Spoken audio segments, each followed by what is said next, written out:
convoy that's coming up, the Freedom Convoy, while they're heading towards DC, and a lot of the issues. There's a ton of news coming out right now. Biden saying he doesn't know if Russia was threatening nuclear war. So, anyways, that's it for right now. Kareem, do your thing. Mm-hmm. All right. Well, this is Kareem with the Essential Libertarians, giving you the tools for self-governance. Today we are going to talk about Ukraine, and I'm going to talk a little bit about the DC convoy and a little bit about what is going on in the world. And honestly, there used to be like news articles that came out and it was like, okay, this big thing's happening in the world. Now there's like 20 big things. There's a DC convoy, there's a Canadian convoy, there's Trudeau doing stuff. I don't even know. Some days I feel so overwhelmed I can't do the news because I don't know where to start the news. It's actually sometimes too much to even handle, to even go through. So but yeah, let's break down Ukraine and let's break down everything else. Where do you want to? Well, the first thing I was going to say is, for those of you who don't know, and believe it or not, I was like, have you heard the news? And they're like, no. And I'm like, Russia invaded Ukraine. They're like, what? So some people actually don't know this. So for one, today, or actually it would be last night, right? It would be last night technically. Russia invaded Ukraine and sent multiple airstrikes over multiple areas, including Kiev. And I'm trying to think of the number one. It starts with a K. Can't think of the name, in Ukraine, and they've sent soldiers over, actual Russian soldiers, and they've deployed jets and what looked to be some form of ballistic missiles. I'm not a Raytheon worker, so I can't tell you the exact type. And there's been around hundreds of fatalities on the Ukrainian side. I have not seen any reports on how many fatalities from Russians, if any. And they overtaken the airport at one point today, and then Ukrainians fought with them and retake it. And the minister of defense from Ukraine has said they retook it, and they're actively fighting off Russians. So they're literally battling right now in Ukraine. Russia's Ukraine, and then Russian people in Russia are protesting their government. And it looks to be almost already all shut down because the police just walked in and beat the hell out of everyone. That's one thing Russia's good at, is really killing protests, because they'll just beat the hell out of everyone. They don't care. They'll whip everyone and then put you in jail until you're like, okay, I won't do it again. But they're protesting Russia and the war because the Russian people are not for this war. The Russian people do not want war, and are definitely, and a large portion of the Russian people and a portion of Ukrainian people do want to see a merger of Ukraine and Russia. Let's not get it twisted here. The majority of ethnicity in Ukraine is Russia. It's the predominant ethnicity, and it's the predominant language in Ukraine. So there are people in Ukraine who do want to form a more united sort of thing with Russia, similar to the Soviet Union, but not on its communist foundation. They just want to be back with Russia because Russia took Ukraine before communism and socialism ever existed in the 1700s. They took Ukraine, and even before that. So Russia and Ukraine have had a large historical conflict over a large span of time, but it was Russia's up until 1991, where they got their independence. And but the people, although they might agree with joining, they do not want to violently join.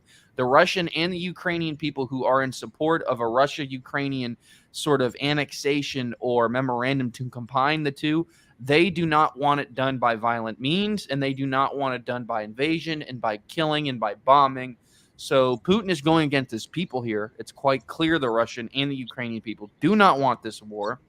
He's definitely been very bold in his dialect and his words. He did say today, if anyone from the West intervenes, there will be consequences, the likes of which we have never seen yet, implicating not only nuclear war, but something of hypersonic missile usage, because we've seen nukes used in World War II. So when he said there will be consequences of the likes which no one has seen yet, you have to really think about that. Because what's worse than nukes? EMPs, Well, I actually think EMPs, EMP. hypersonic nukes that can go insanely fast around the globe in space, direct energy weapons or DEWs, cybersecurity attacks, where it's basically sort of like the concept of like you what's the term of flash mob. So a flash mob is a group of individuals that get in a car and they all bunch of people run in the car and just rob the stores and they overwhelm them with a bunch of people. It's sort of like that with cyber attacks where they just hit a bunch of stuff at once and overwhelm the system and overwhelm the database until it shuts down. And they just try and find a weakness point and a point to which they can carry out these attacks. And they just do that at every single piece of our infrastructure until it sticks. So we are facing serious implications from not only this invasion, but I do believe what the West does, what the United States does, will have serious consequences, right? This is a time for swift action. And I don't usually use that term, but this is a time where you need a leader, where you want a leader who may not be perfect, but knows when to throw the blow and knows when to walk away and knows when to push and knows when to stop pushing. I just think the president in office right now is way, way out of his league with this crisis. And I'm really, truly worried for the U.S. and for Ukraine. And that's what I'll say for right now. You can add it, whatever you want. Yeah, no, I'll definitely have that. So yeah, there's a lot of ways he can counteract that. People don't think of cyber when they think of attacks. They're like, okay, I got my guns, I have an automatic, semi-automatic, I have a shotgun. And I'm like, okay, that's definitely good, in my opinion, to stop a lot of like local problems. But now, as we've seen, if you believe this is true, I don't. They say, oh, Russia shut down a gas machine or something. They shut down a gas station through hacking. I think it could have been an internal thing. They never proved it through IPs. But yeah, cyber warfare, why would you want to invade anybody if you could just shut down their infrastructure, shut down everything? People don't think of cyber attacks and cyber warfare as a thing. They're like, oh yeah, nuclear weapons. But, you know, cyber is probably one of the most scary things because you can do a lot of damage and you don't even have to have any troops or anyone, and you can mask your IPs and you can completely wash your hands of all the problems. Second thing is, yeah, he could do EMPs or hypersonic missiles and knock out the power grid. And that's going to cause a lot of problems. And AOC won't get her electric cars, so it'll be sad. I can't pick her up on a date. But seriously, getting to Ukraine, why I think it happened is they've always had disdain for Russia after they left the Soviet Union. I think there's part of them that's mad that communism didn't work the way they wanted because they're always trying to make communism work. Oh, that wasn't real communism. They're so scared of voluntarism. They're so scared of ANCAP. They don't want to do that, but they want to try communism 15 times again. That didn't work. I don't think they like his traditional values and stuff, but I think there's two things. There's the energy crisis where there's a pipeline. It always comes down to energy, because if you can control energy in this day and age, you can control people. So it's coming down to the energy. It's coming down to the power of they can use the pipelines and things like that. And they want to take that over. And basically what they're saying is, like with the whole concept, is that they're trying to say, hey, I want to be energy independent. I don't want to rely on Russia. Well, a lot of Europe relies on Russia for energy, so that causes a problem. Next thing is NATO. NATO was supposed to deter the USSR. Now we can get into debates with whether that was a good idea or not. I'm willing to actually debate that, because communism was scary back then. We didn't know. They had the slogan, before Islamists, that said like, hey, communism will take over the world. And that would rightly scare some people, especially after you see how it works in some countries. So they formed NATO to combat that. Now, the problem is, once the USSR fell, NATO didn't go away. Not only did it not go away, it expanded. And it got involved in Serbia, where I don't think it should have been. But at least you can argue there, okay, fine, there was a genocide and Slobodan Milosevic was doing terrible things to Bosnian Muslims. Okay. But then more recently, what does it do? Well, it gets involved in Iraq. Like, there's tons of people I mean, a lot of people think America was just in Iraq. No, in Iraq there was all different types of countries fighting there. And then, as far as I'm concerned, Libya was straight NATO, and you took a functional country. I'm not a Gaddafi fan. I know people are going to say, "Oh, you're defending Gaddafi," and Well, all that's that. what they'll say if you don't say he's an evil dictator and that he gasses people and that's it. Like, that's one of the things that a lot of people say is like, you can be a bad leader, but also things can happen that aren't a indirect correlation with you being a bad leader. You can maybe gas attack your people one time, but you can also have other things that didn't have the sufficient amount of evidence, that weren't proved, and you can still have them be an evil leader. But the idea, and this has been proven for the last 20 years, if you don't get this by now, that when you go into another country with a different culture, with a different system, with a different population density, with a different assortment of views and culture identity, a difference in religion, the difference between Sunni and Shiites, and you don't even understand the basic differences between Sunni and Shiites, and you try and put in your own regime, you try and install your own regime and change the regime, and you try and topple the dictator or execute him or assassinate him, that's only going to leave a power vacuum, right? A vacuum where it needs to be filled. It has to be filled. And the probability of that power vacuum being filled by a democratic leader who is good and moral and not corrupt and will do the right thing is highly improbable, because you had not done it through natural means. One of the best things about civil war is the end, because typically at the end of civil war, there are periods of peace and prosperity and rebuilding, rebirthing, and reconstruction on our civil war in the United States. And it's not perfect, but after the war has been fought and after the battle has been fought, you then can rebuild. But if you have these problems in these countries and the problems don't get solved, you just think you can throw in another leader and they're just going to be, oh, now all the people will listen to them. Well, that's the United States foreign policy in a nutshell. Oh, I don't like what this leader's doing. Put him in. The leader that I put in isn't doing. Mohammed Karzai isn't good. Okay, get rid of him. All right, what else do we got? Like, put it in, and then you end up with something even worse. So, you end up with the Taliban taking over Afghanistan, or the guys with, other bad things in Iraq. So the thing to me is this: NATO, I keep seeing these YouTube videos of peacekeeping force. It's a peacekeeping force. No, it is not. Look what they did to Libya. They literally executed people. I remember seeing this a while ago, and it was like NATO or maybe it was UN. It might have been UN forces. It might have been UN forces, but they were actually killing people. And there was also this meme that was like, it had a guy next to a sign that said UN or NATO or UN is a peace organization, and the guy's sitting there holding a rifle right in front of the sign. Mm-hmm. Yeah, it's ridiculous, because they literally purport to be a peace organization, and they bomb Libya back to the Stone Age where there's actual slavery. There's not like metaphoric. There's actual slavery. So, and Libya's right next to Egypt. So to me, that doesn't make me feel good. So that's why I took a particular disinterest in NATO after that, because I was too young to really understand the Serbian thing. Like, I went back and looked at it, but it's still kind of. So after all that realization, then I see like, oh, they want Ukraine to be part of NATO. I think the other big thing is the two big factors. The pipeline is one. And the next one is, oh, well, I'm sure Putin says these people are ethnically close to me. There's people who support me in Ukraine. If Ukraine goes with NATO, I'm going to lose. And I'm sure he wants to have a sphere of influence, let's face it. Yeah. And he probably feels like some of those people are loyal to him. So I'm guessing what happened is NATO's like, all right, we're taking Ukraine. He's like, no, you're not. And then he amassed troops. And then they probably said, okay, fine. Ukraine's going to join NATO. It's going to join NATO. Oh, no, it won't. Yes, it will.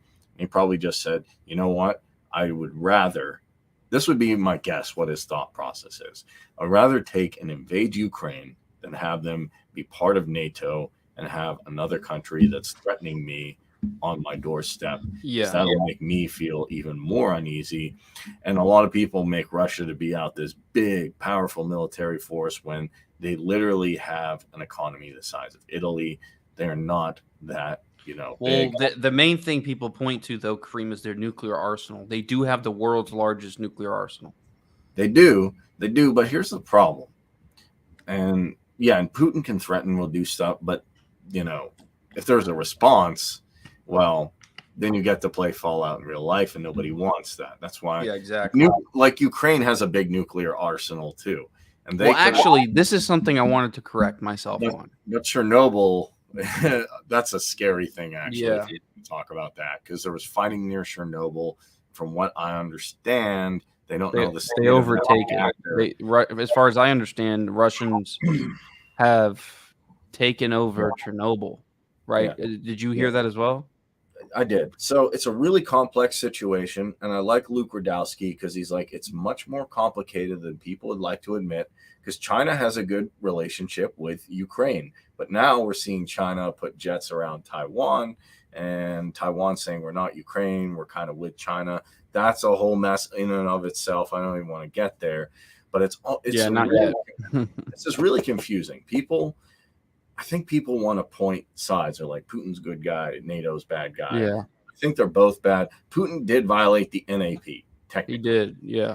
But what not that those treaties and international laws really mean anything, because no, I mean, we don't follow them. We use white phosphorus in Iraq. That's what I'm saying, like the chemical weapons treaty, but we use chemical weapons. So all I'm saying is, I'm not saying that they're bad. I'm just saying, like, it wouldn't be the first time an international law or treaty was broken, is what I'm saying. So what's funny is people we got to have international laws and controls. Is anybody following them? No. Okay. I get it. They are a standard, right? Standards can be good even if you fail to meet that standard, and I understand that. But here's what I wanted to get to off of your point, is that Russia does not have a massive economy, right? No. But 2 weeks before this invasion happened, and these bombings are happened, and these Ukrainian people are dying. It's really sad and sick. But 2 weeks before, Russia met with Xi Jinping in China, and we don't know exactly what they talked about, but they talked. They had a meeting. Now, I wouldn't be surprised if Putin told him about his upcoming adventure and his upcoming plans of maybe invading Ukraine, and he wanted to get confirmation from the leader of China to say, will you support me? Will you protest? How will you react if I make this action? And China says, well, Russia, that depends on our future endeavors. But I will say, in the event that you do invade Ukraine, I will not isolate you, and I will not support you, and I will let you bring your wheat here, and you can have your exports here, as they've done with their wheat. But when it comes to our invasion of Taiwan, which we may or may not do around the same time you're doing yours, you cannot. You have to support us. So maybe not a written alliance in the sense of, history and times where there's been alliances where obviously Russia and, Germany made an alliance in World War II, although that was broken. And anyways, the rest is history, literally. But an unwritten alliance where they are both making their move, and they're making the move at the same time, or roughly the same time. And we did get reports from Taiwan News at around 9 a.m. that there were 2 Chinese jets hovering around Taiwan, fighter pilot jets. And for some reason, Western publications are saying 9. I went to all the Taiwan publications. All of them said 2. I don't know why. Daily Mail was reporting 9. Everywhere I could find from Taiwan, from there, I saw 2. Whether it be 2 or 9, the point is there are 2 fighter pilot jets hovering over Taiwan as this invasion is happening. And I'm sure Xi is plotting what his next move will be, as well as Putin. But we must remember, with China and with Russia, that alliance would be devastating to the West. Yeah, well, it's not just them. If you don't, Luke actually made me aware of this. NATO is not the biggest force by any means, by the way. It has the most Western countries. But there's 2 big forces that you actually have. Like, people ask, how would World War III happen? In my estimation, it would be these 4 things. NATO's 1, We all know what NATO is. That's not a secret. There's something else called the Shanghai Cooperation Organization. You can find it. It's called the SCO. I didn't know what this was. Now, it says it's an economic thing. I don't know if I believe that, though, because, like, why are all these nations getting together just to talk about economics? Like, in that sense, like, it seems odd to me. Like, and if they are, can I bring Anatomy of the State and Anarchy Unbound? They might like that. Maybe that's what Putin and Xi mentioned about, like, dude, hey, I found this guy from George Mason University. He understands social cooperation real good. What was it called? The Shanghai what? The Shanghai Cooperation Organization. Now, that to me, I forget all of the countries, so don't quote me, but it's Russia, China, Iran, I think, is part of it, because Iran's kind of an outlier in the Middle East. If you kind of look at these three countries, what are they? They're outliers in their continent. China is a major power, and they're outliers in their own continent, and they're major powers too. Don't forget that. So Iran is an outlier in the Middle East. A lot of people do not like Shia Muslims. I don't have as much problem with them as the neocons. I'm not happy that they execute Sufis and LGBTQ folks, but that's a different story. Russia is an outlier. China's an outlier. So it makes sense for those guys to have joint drills. Now, they also have a bunch of Kazakhstan, Turkmenistan, this stan, ANCAP, not ANCAP stan, because Dave Smith is president of that, but they have all the other stands together. So that's a Shanghai Cooperation Organization, and that's pretty scary. And I think Turkey wanted to be part of that, and Turkey's part of NATO. So I'm like, Erdogan is a terrible leader, and he doesn't know what he even wants to do. So there's that. Then, in response to, I got to be careful with how I phrase this one too. In response to certain things that happened after George Bush playing around in the sand,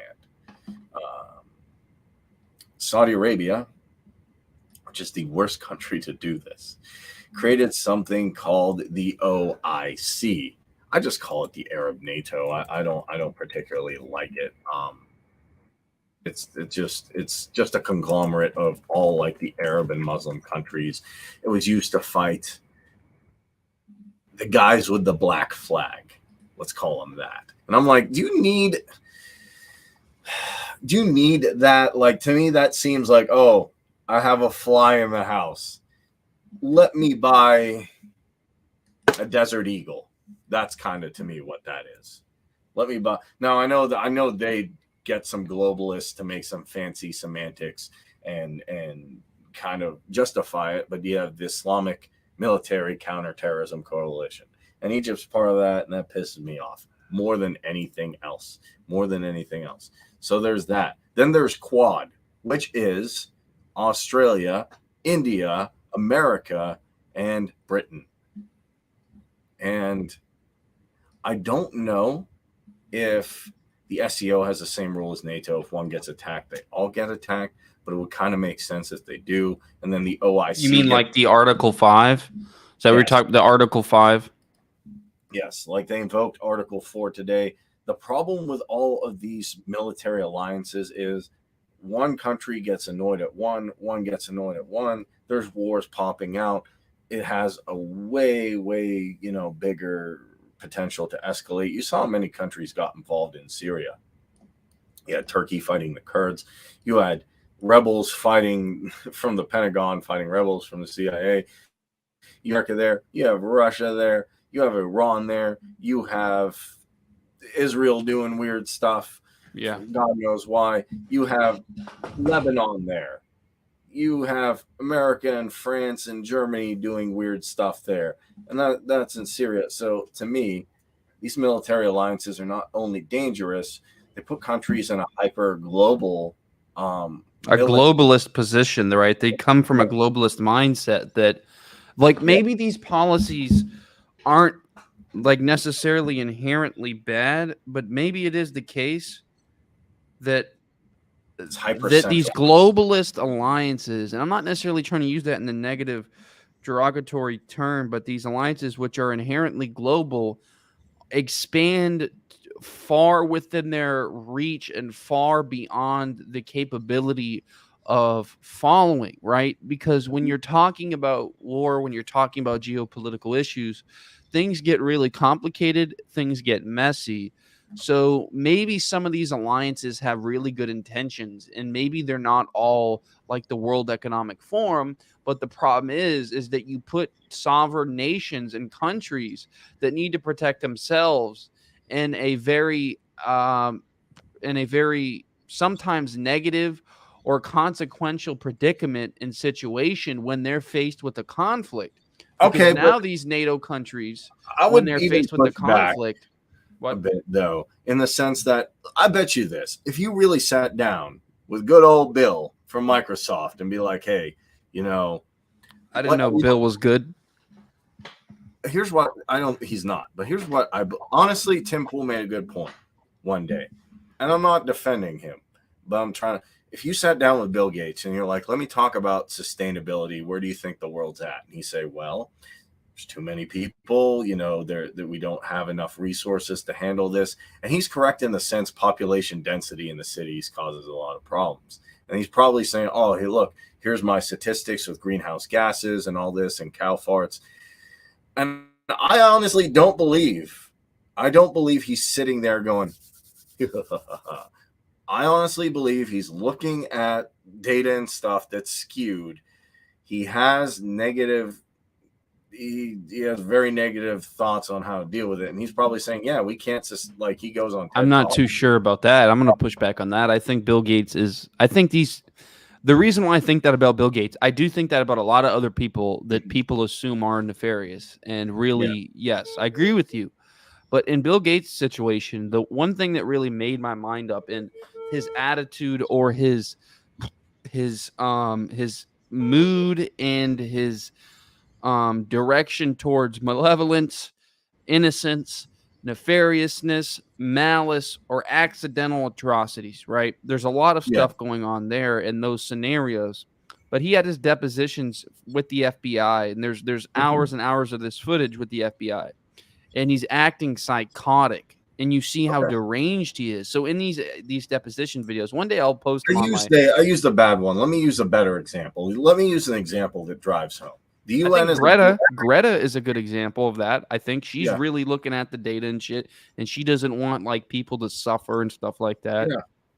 And even, you know what? And a lot of people say climate change is wrong, but look, I'll tell you, I agree with a globalist institution that when the UN says Yemen is the worst disaster, and all these globalist institutions say this is the worst humanitarian crisis, other than Dave Smith talking about that with Joe Rogan, which is great. That's great, but Dave Smith doesn't have any power currently. Nobody else is even looking at it except for Scott Horton and a few activists. And it's a huge problem. 18 million people on the brink of starvation. Like, yes, Ukraine is terrible. That's even worse. Why aren't people freaking out about? It's interesting to see, like one guy said, like Syria, Yemen, like all these things. Can we freak out about those as much or even more? Not put it in, Ukraine's a huge problem, and we're talking about that on key. But the UN says, hey, they all get together and say, here's the statistics, 18 million people, brink of starvation, this, the Saudi government's doing this, it's illegal, they're using this, and they're using all that. And you know what? I think, as far as I'm concerned, everything I've seen on them is right. Now, do I like the UN? No. They're good at providing data and statistics because they're very active, and their consumption of their consumption of data globally, right? So they consume and do a lot of data, and do a lot of data output. Therefore, because they are globalist institutions, therefore their ability to access information across the globe is very, very high, and they can expand their reach as far as their ability to disseminate information, and they have the world to do it. I mean, they have multiple governments with multiple units of technology.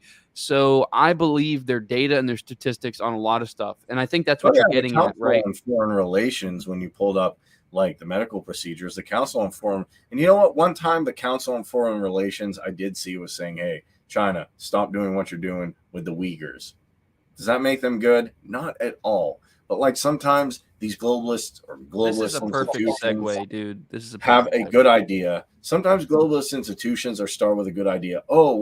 And some people, I believe there, if you go there, they're like, we want a one world government to have peace. No one will fight each, and they probably really believe that. But here's the problem. I do think that is the sentiment in a lot of areas. Yeah, just with NATO, just with the SCO, just with everything else. All these people are like, we need this so we can have peace. We need these military alliances so we can counter like a bigger threat. And you can be the judge. In my opinion, NATO was formed. You know why NATO was formed? To counter the USSR. Yeah. The SCO was formed, in my opinion. What's that? The SEO? You're saying the SEO or the SCO? Shanghai Cooperation Organization. Okay, that's right. We just talked about it. Came out of China, and I think that focused on helping a lot of countries that were displaced after the USSR. I don't know why exactly, and Russia. I don't know exactly why that came about. I know why the Islamic Counterterrorism Force came out, which I don't know how that would get involved with those two, but there's a likely chance those two go at it. That one will find its way somehow. Kareem, wars work. Are you ready to get scared? What? So, remember how I told you I wanted to have a chat with you yesterday and I wanted to cover some big news? Yes.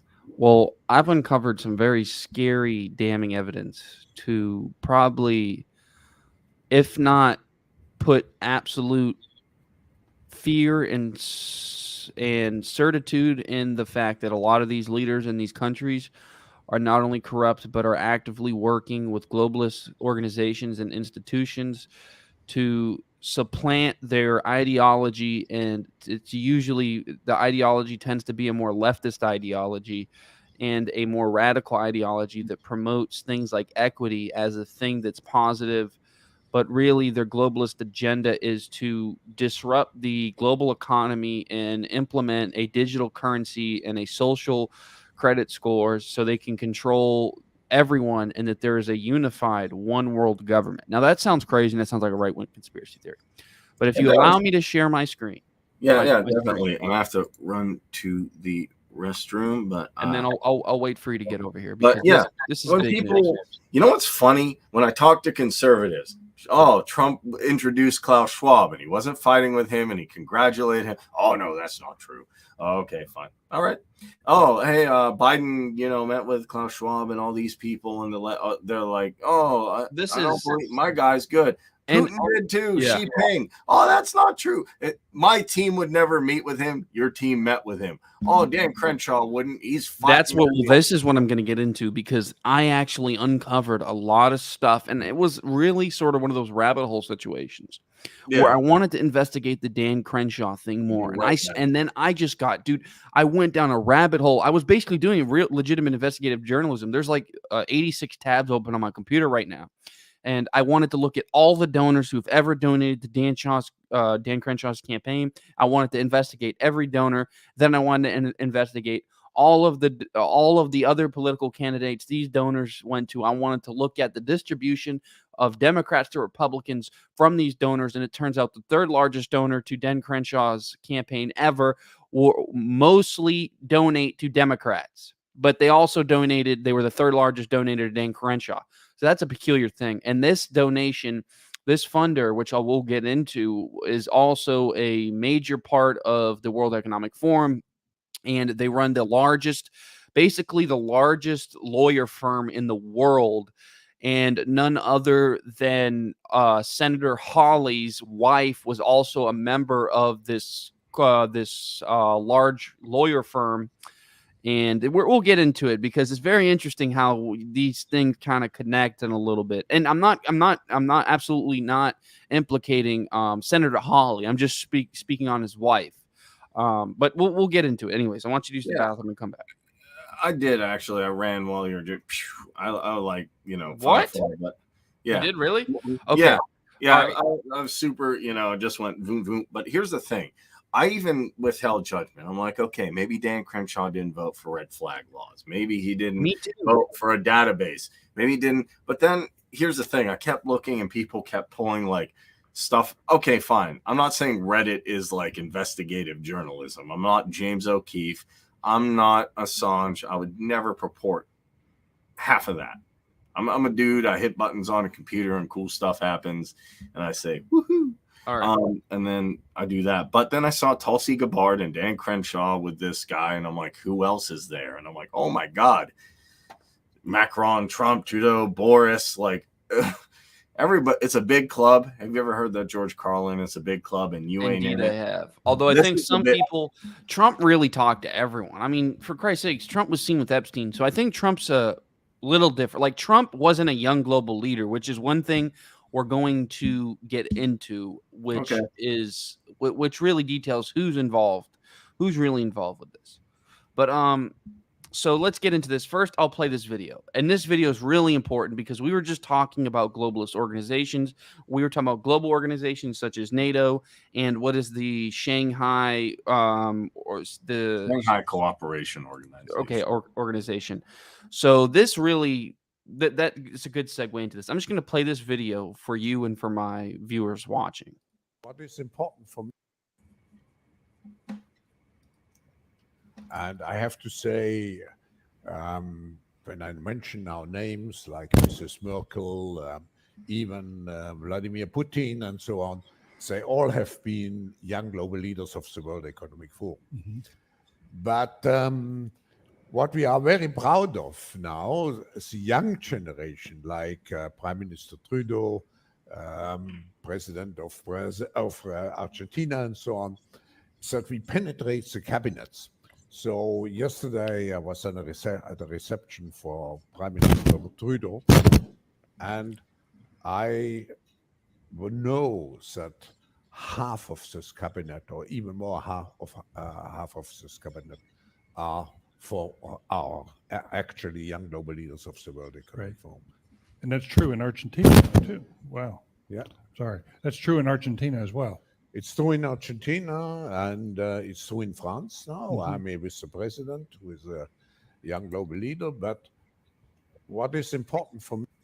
So right there in that clip, we're going to get into what a young global leader is. But first, I want you to recognize at how open he is about how he wants to penetrate these governments to get in young global leaders who were assuming, well, they are a part of the World Economic Forum and this program, but we're assuming that this program carries out a certain agenda, right? This program has an agenda, and we might not get into Agenda 2030 or things like that. But, you know, this program, this World Economic Forum has certain agenda.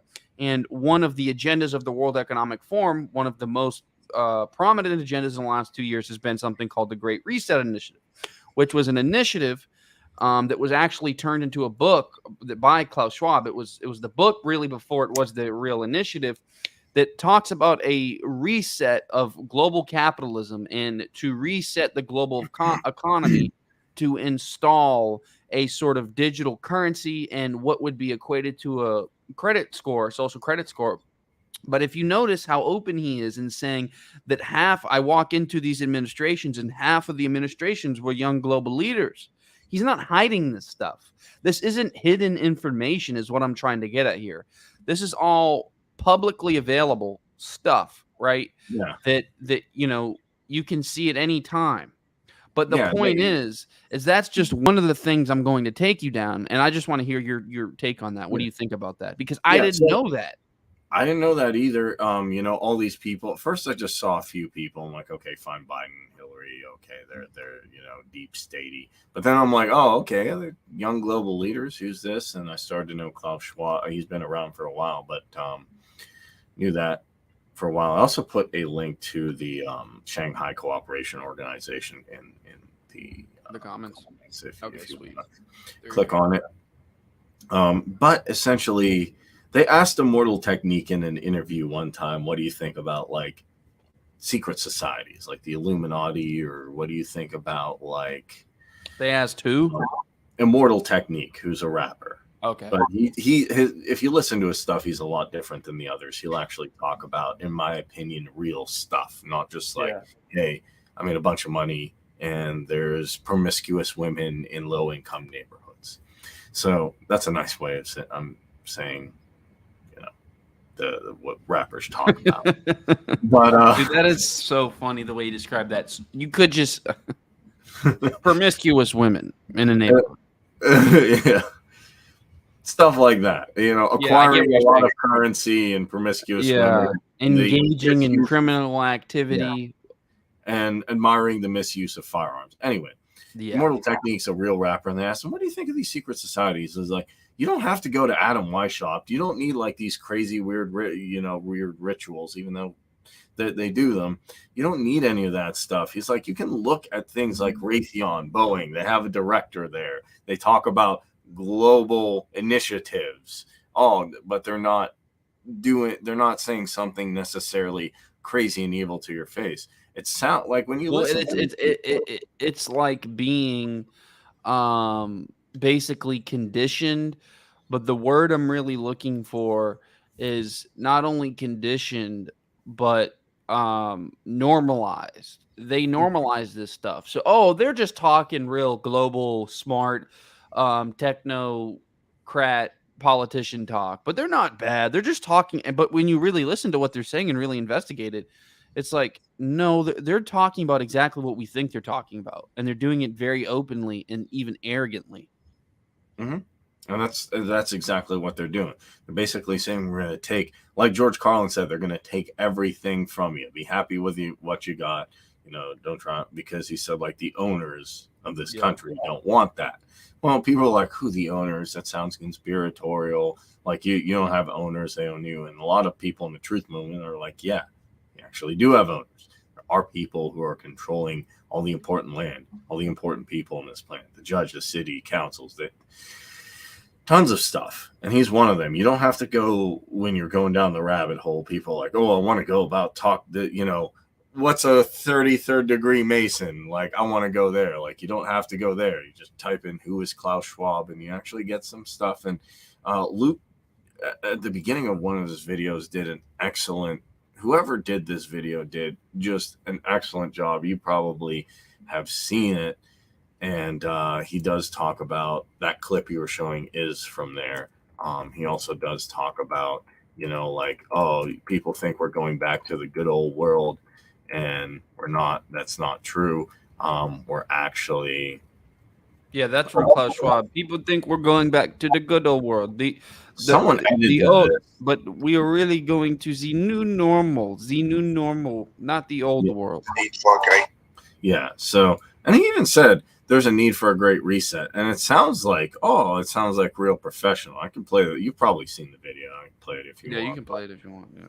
But yeah, I mean, he comes out and says it, but they do it professionally now. They're not doing it like Mussolini, like, all right, we're just going to, or Genghis Khan, like, hi, we're just going to take your stuff. Or, hey, I'm going to conquer this. I won't take any more land, blah, blah, blah. Now they're just saying, hey, right out, we need sustainability, equity, and environmental. Well, they do sort of mask these policies and agendas in quasi words, in certain adjectives, and in certain phrases that have different meanings. So a lot of it is sort of encapsulated, or I should say wrapped up in a postmodernist dialectical sort of package where you have this contents inside the package that are most people would probably not like to hear, that they're global leaders penetrating governments to get people in with their agenda to then form a one world government, to then have a great reset, to reset global capitalism. But that's contained inside the package, right? But the outside of the package is words like equity, equality, right? Capitalism, socialism, stakeholder capitalism, all these sort of quasi misappropriated words with so many definitions that are very ambiguous and sort of masquerading the real meaning. So they use a lot of techniques to sort of hide it by not hiding it.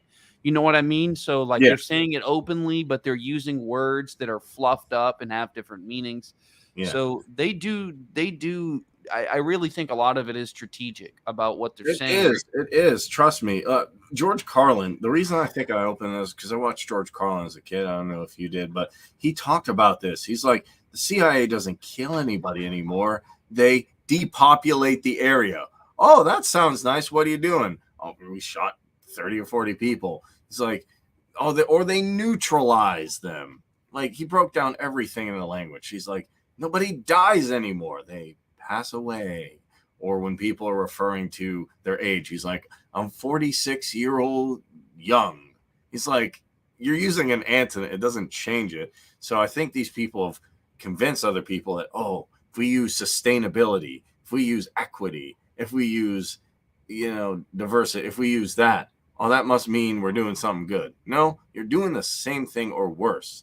People like Genghis Khan, people like Attila the Hun, people like Mao Tse, but you're masking it in some nice dialogue like this guy. This young generation, like Prime Minister Trudeau, half of this government, are actually young nobles of the world Ukraine. We penetrate the cabinets. The change is not just happening. The change can be shaped by us. We have to prepare for a more angry world. How to prepare? Take the necessary action to create a fairer world. I see the need for a great reset.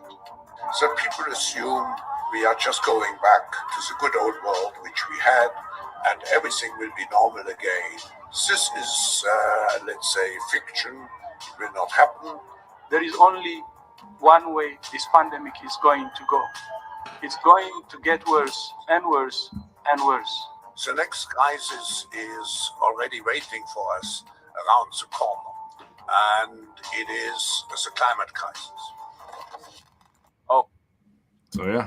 Look at Luke. He always looks like a sweaty greaseball. He even said it. Oh, the people like, oh, climate change is here. Like, what's going on? I'm like, well, they told you. Oh, no, but he said sustainability. Dude. So if I may share my screen. Yeah. No, Okay. You're not allowed. I need 3 Bitcoin. Give me 1. 3 Bitcoin. Yeah, sadly, I don't have that much. I should have bought that one. That's crazy how that's a lot. Isn't that crazy? Yeah. That your screen's frozen for some reason, Kareem. Yeah. Give me 1 second. It actually is. Can you still hear me though? Yeah, I can hear you. But yeah. Give me 1 second. Okay. But yeah, that's the funny This thing. is my screen, right? Okay, so first one. I'm fighting the globalists. Right here. So I'm going to pull out on this side so the viewers can watch this. 1 second, guys. Sorry, I'm going to fix this sizing. Okay. So, as you can see, many tabs, a lot of stuff going on. But first, we are going to be talking about this. So this is Dan Crenshaw's contributors from 2019 to 2020, the last election cycle. So 2,110,762 was the grand total of contributions Dan Crenshaw has reported in the current election. Number of contributions from individuals of 200 or more, 4,097. Now the biggest one was Elon Investments. Now I did investigate this one first, of course, because I figured I might as well go in order. And if you give me 1 second, I can find that tab. I can find that tab up here. Hold on. Sorry. There's so many tabs open. I literally was quite literally doing a lot of. Computers will blow up. Yeah, but okay. I'm trying to find it because this one was not much nefarious. There were some weird, interesting things about it. If I can just find it. Sorry. Do we have the World Economic Forum there? Hold on. I swear it's up here. I just saw it earlier. No, you're good. Okay. I Google it if you want. But to me, a lot of these organizations mask what they do by working with another organization that works with another organization. So unless you're trying to connect the dots, sometimes you won't see it. You're like, oh, the trilateral group's not doing anything.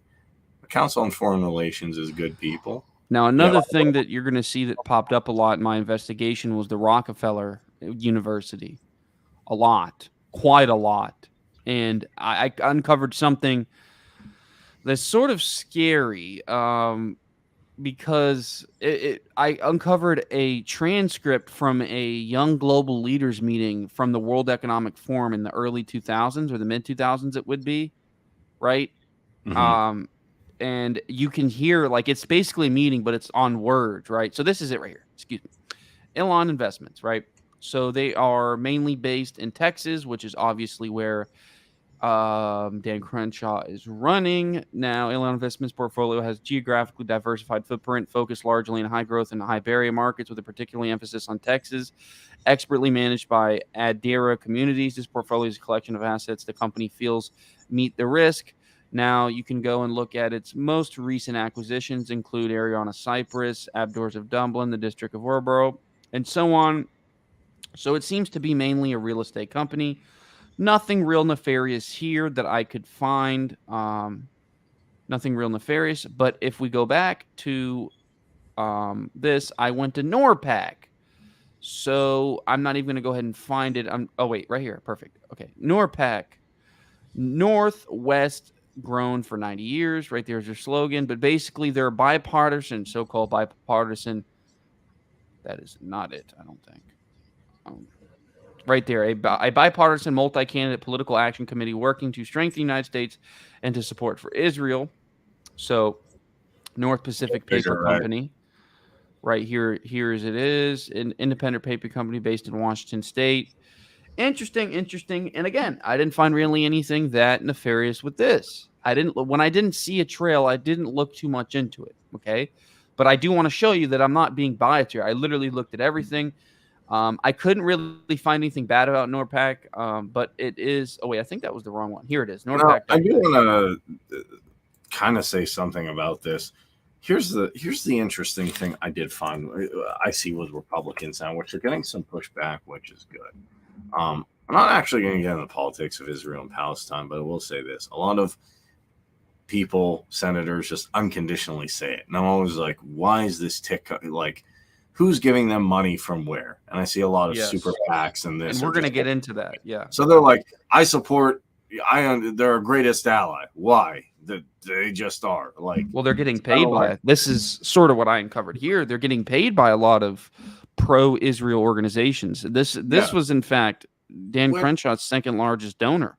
Yeah, which I'm not saying, I dislike Israel. I think they could figure out better ways and work with the Palestinians. But what I am saying is, ultimately, this is why politicians are saying that. Because you know what's interesting? They always say, I support it unconditionally, everything, even when they're getting roasted in the comments now. But when the government imposed them for medical procedures, for experimental, okay, yeah, that's cool. Yep. Why? Because they're getting money from someone else. So they're saying, I support. That's kind of, to me, a cop-out. If you actually support a country or a people, you would do it without.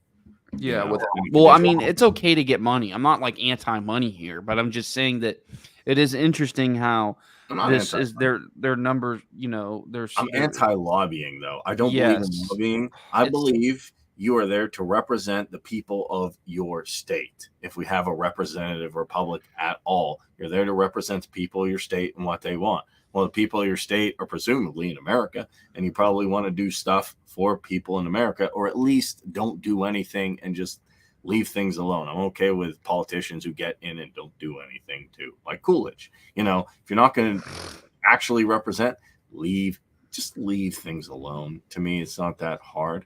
So I'm not against money for someone. Yeah. But what I would say is this: if you see Yeonmi Park and you're like, man, that's a bad situation, and you hit her up and say, I want to donate, I wouldn't give anybody rough time for that. If you see Yemen, like I do, and you're like, I'm going to donate, which I have, then I wouldn't give anyone time. Or Syria, I wouldn't give anybody a hard time. Or even a country I don't like. I want to donate to Saudi Arabia so they can be more Islamic. There's probably some weirdo out there who does that. Okay, fine, I'm going to donate to them. But at least you're doing it of your own accord. These people are taking your theft dollars, saying, I represent you, and then talking to a team. It's usually a team of lobbyists. It's not one dude.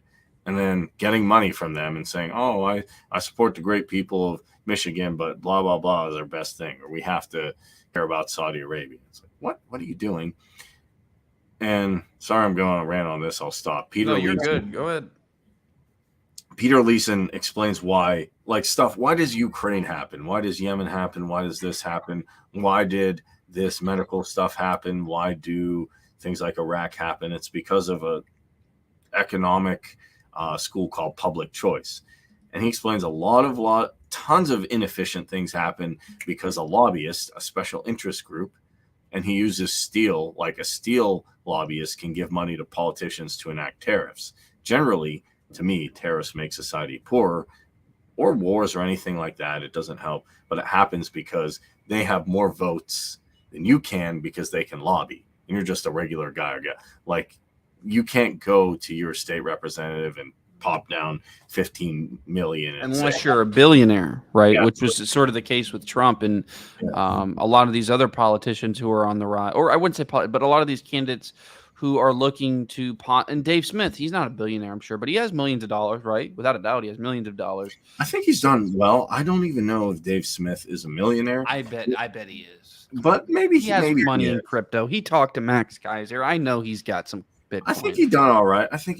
I don't know if he's you know what? Funny enough, when I see him at the convention, I can be like, hey, Dave, I can figure that out. But like Dr. Ron Paul, I don't think is like. I don't know. I think him and Rand have done okay. I'm sure but they also had their own practice, so they done okay outside of politics, is what I'm saying. Like, yeah, Rand and Ron, forget what they made politically. They did very well with their own practice and with what they did in the private sector. So it's if you make millions of dollars in the private sector and then go to politics, it's a different story. It like really Youngkin. is a different Maybe story. That's why Youngkin is doing some of that mass up, because he's like, I ain't got nothing to lose. I already did it up. The Carlyle group hooked me up, so I'm gonna do what I believe I'm gonna do.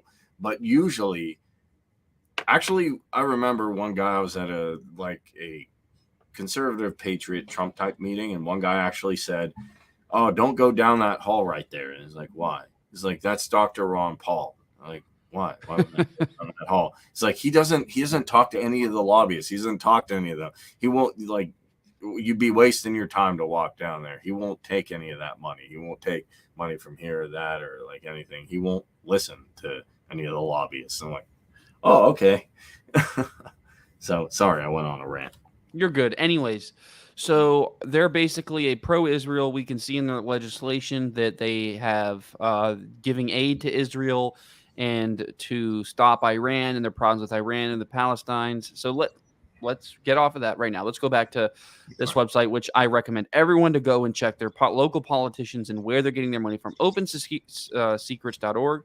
Let's go to Lodge Lumber, which I, of course, as well investigated. Which Lodge Lumber is a company in Houston, Texas, that you could assume it produces a large amount of wood, plywoods, and other stuff, also cast iron. Okay, so nothing that big. I checked it out, nothing that big. But here's where we start to get into interesting stuff. So, in Enterprise Products and Partners, I did look that up. Trying to find it. Sorry, give me 1 second. There we go. Enterprise Products. Here we go. Is, of course, a large oil company, nonetheless. A sustainability oil company, gas and petrol company.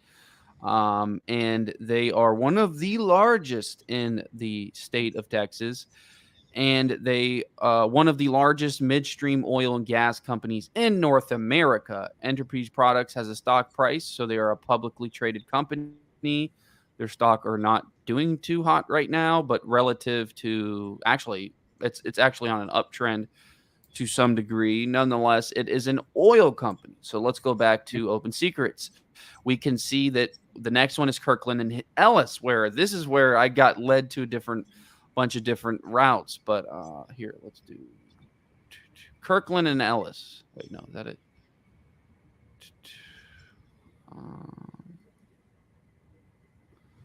So let me go to this. So this is Kirkland and Ellis, which is did I click on the right thing? I don't think I clicked on. No, I didn't click on the right thing. 1 second.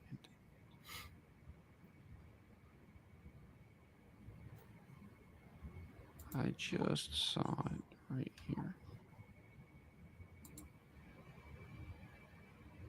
I know I just.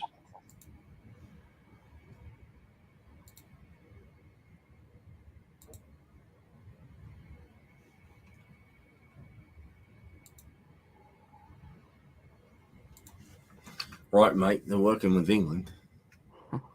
I'm trying to. I swear I just saw it up here. I don't know. I might have exited out accidentally. What I can do is go back. Is there anything bad about that oil company though, or anything bad about like these specific? Well, no, but what I'm going to get into is something a little. Okay, I'm going to go to this right here. This is what I wanted to show you. Kirkland and Ellis. There we go. Here's the screen I wanted to get to first. So it donates to a majority of Democrats, right? Overwhelmingly. But it was Crenshaw's fourth largest funder. And then when you go to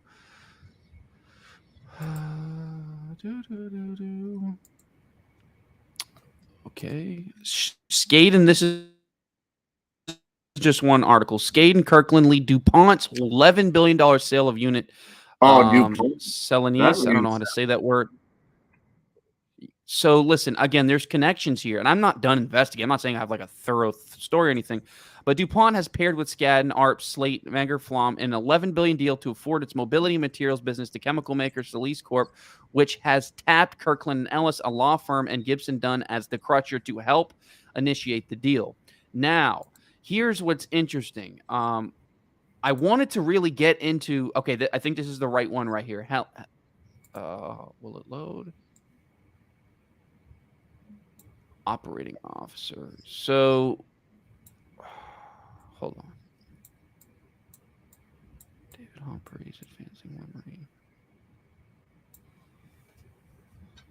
Okay, so I found this lady, Benita Brown, who works at the global law firm of Kirkland & Ellis, and she is a young global leader for the World Economic Forum, along with Dan Crenshaw, who was also listed as a young global leader in the World Economic Forum. And as I started to research the company more and more, I started to find certain lists from young global leaders and from the World Economic Forum. And you can go down this line and find Kirkland & Ellis, the Rockefeller Foundation, the Rockefeller.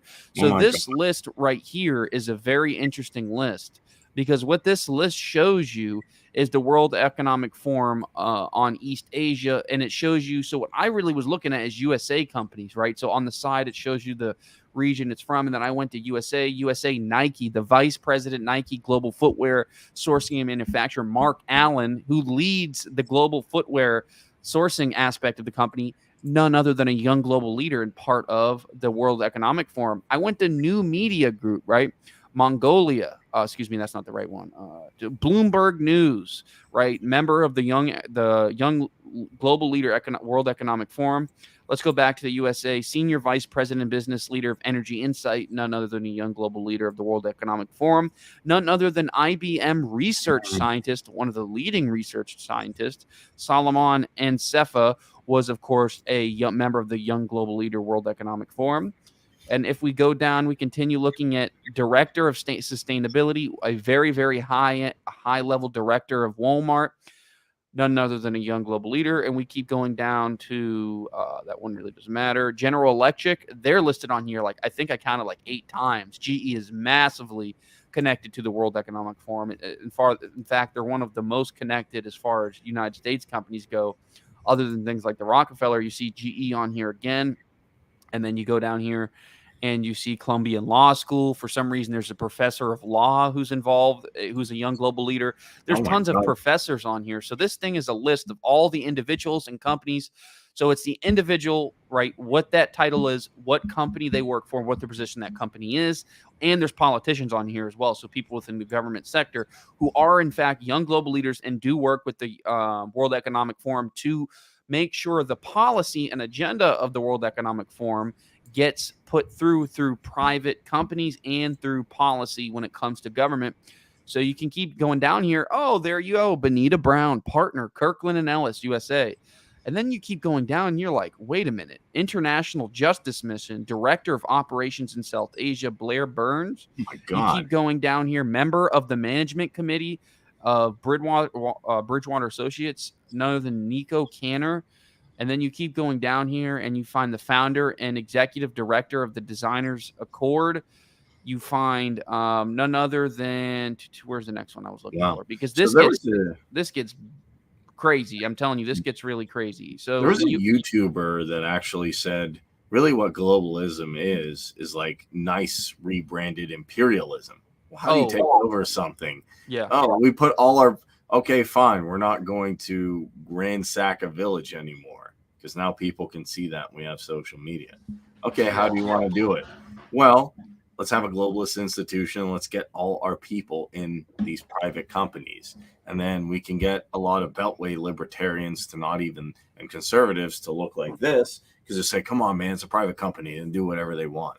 And I'm like, well, if they're really private, why do they have so much ties to this organization or that organization? And this is ridiculous. Now just wait, because this isn't, we're not even at the peak here. So then I saw Carrie Clark and I was like, that name sounds familiar. And then she's none other than the lead editor of BBC News. And she's actually been one of the people who leads, like, who hosts the debates for the UK for their political debates. And she's none other than a young global leader. And then I keep going down here and I'm blown away at how many people from massive industries such as Nike, etc., GE again, MasterCard, Hilton, Pepsi, Pepsi-Cola, Perpetual Education Fund, USA. I feel like I did look into that. I was curious about that, but I'm not going to go down that rabbit hole. Oh, and here's what I found that led me to the Rockefeller Foundation. I was like, they've been on here 4 times. So you have Ashvin Dayal, managing director of Asia's Rockefeller Foundation, Stanford University. Now, this one's really crazy. So the executive director and Center for Social Innovation, which is another one of those quasi, very, very, very loaded, ubiquitous terms. Yeah. That is interesting. If you were to say, well, I'm a director of social innovation. Oh, okay. You work at Stanford. Oh, that must be nice. You must be smart. But then you really, really look at it. Social innovation. So you're innovating the social discord. You're innovating how people see things through an ideological lens. You're looking at how people should see society and how society should work. And of course, this head professor and director at Stanford University is a young global leader and has been a part of the World Economic Forum for around 15 years. And you can keep going down here. There's almost every ultra hyper prestigious Ivy League university on here, from University of Southern California. And there's even some people on here, some names you might recognize if you keep going down the list. You can even find Chevron, of course, they're involved. This is what I'm getting at. All of the energy companies that are invested in Dan Crenshaw, who have funded Dan Crenshaw, are heavily connected to the World Economic Forum and the Young Global Leader program. There's not every energy company's on here, but all the ones that are on here are funders of none other than Dan Crenshaw. So, and if you think I'm lying, as we see Chevron, we can go back to his Dan Crenshaw's funding and look who is number 7 on the list, none other than Chevron Corp. And he's being funded massively by basically like 60% of all of his money comes from oil and petrol companies. You know what's interesting? What? Go ahead. Watch an interview with him and Michelle Malkin. And she's like, what do you think of the Ukraine situation in Russia? He's like, we got to deter dictators like Putin. I'm like, he was elected in a rigged election, and I'm not a fan of Putin. He's a young global leader too. But it's funny to see, like, Dan's like, oh, we got to stand up. We got to help out. We got to do things. What about Saudi Arabia? They got some dictators. Well, we got to work with them because Iran's bad. Okay.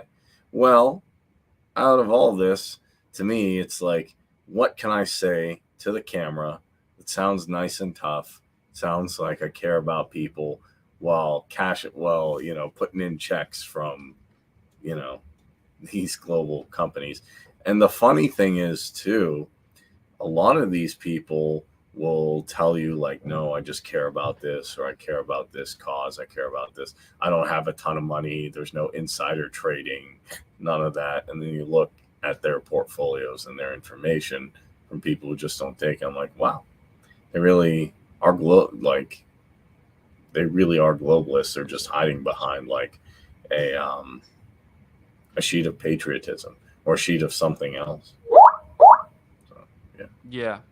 And this is one an article I want to get in. So this is Aaron Hawley's association with elite law firm Kirkland and Ellis gets scrubbed from the internet in wake of Capitol coup.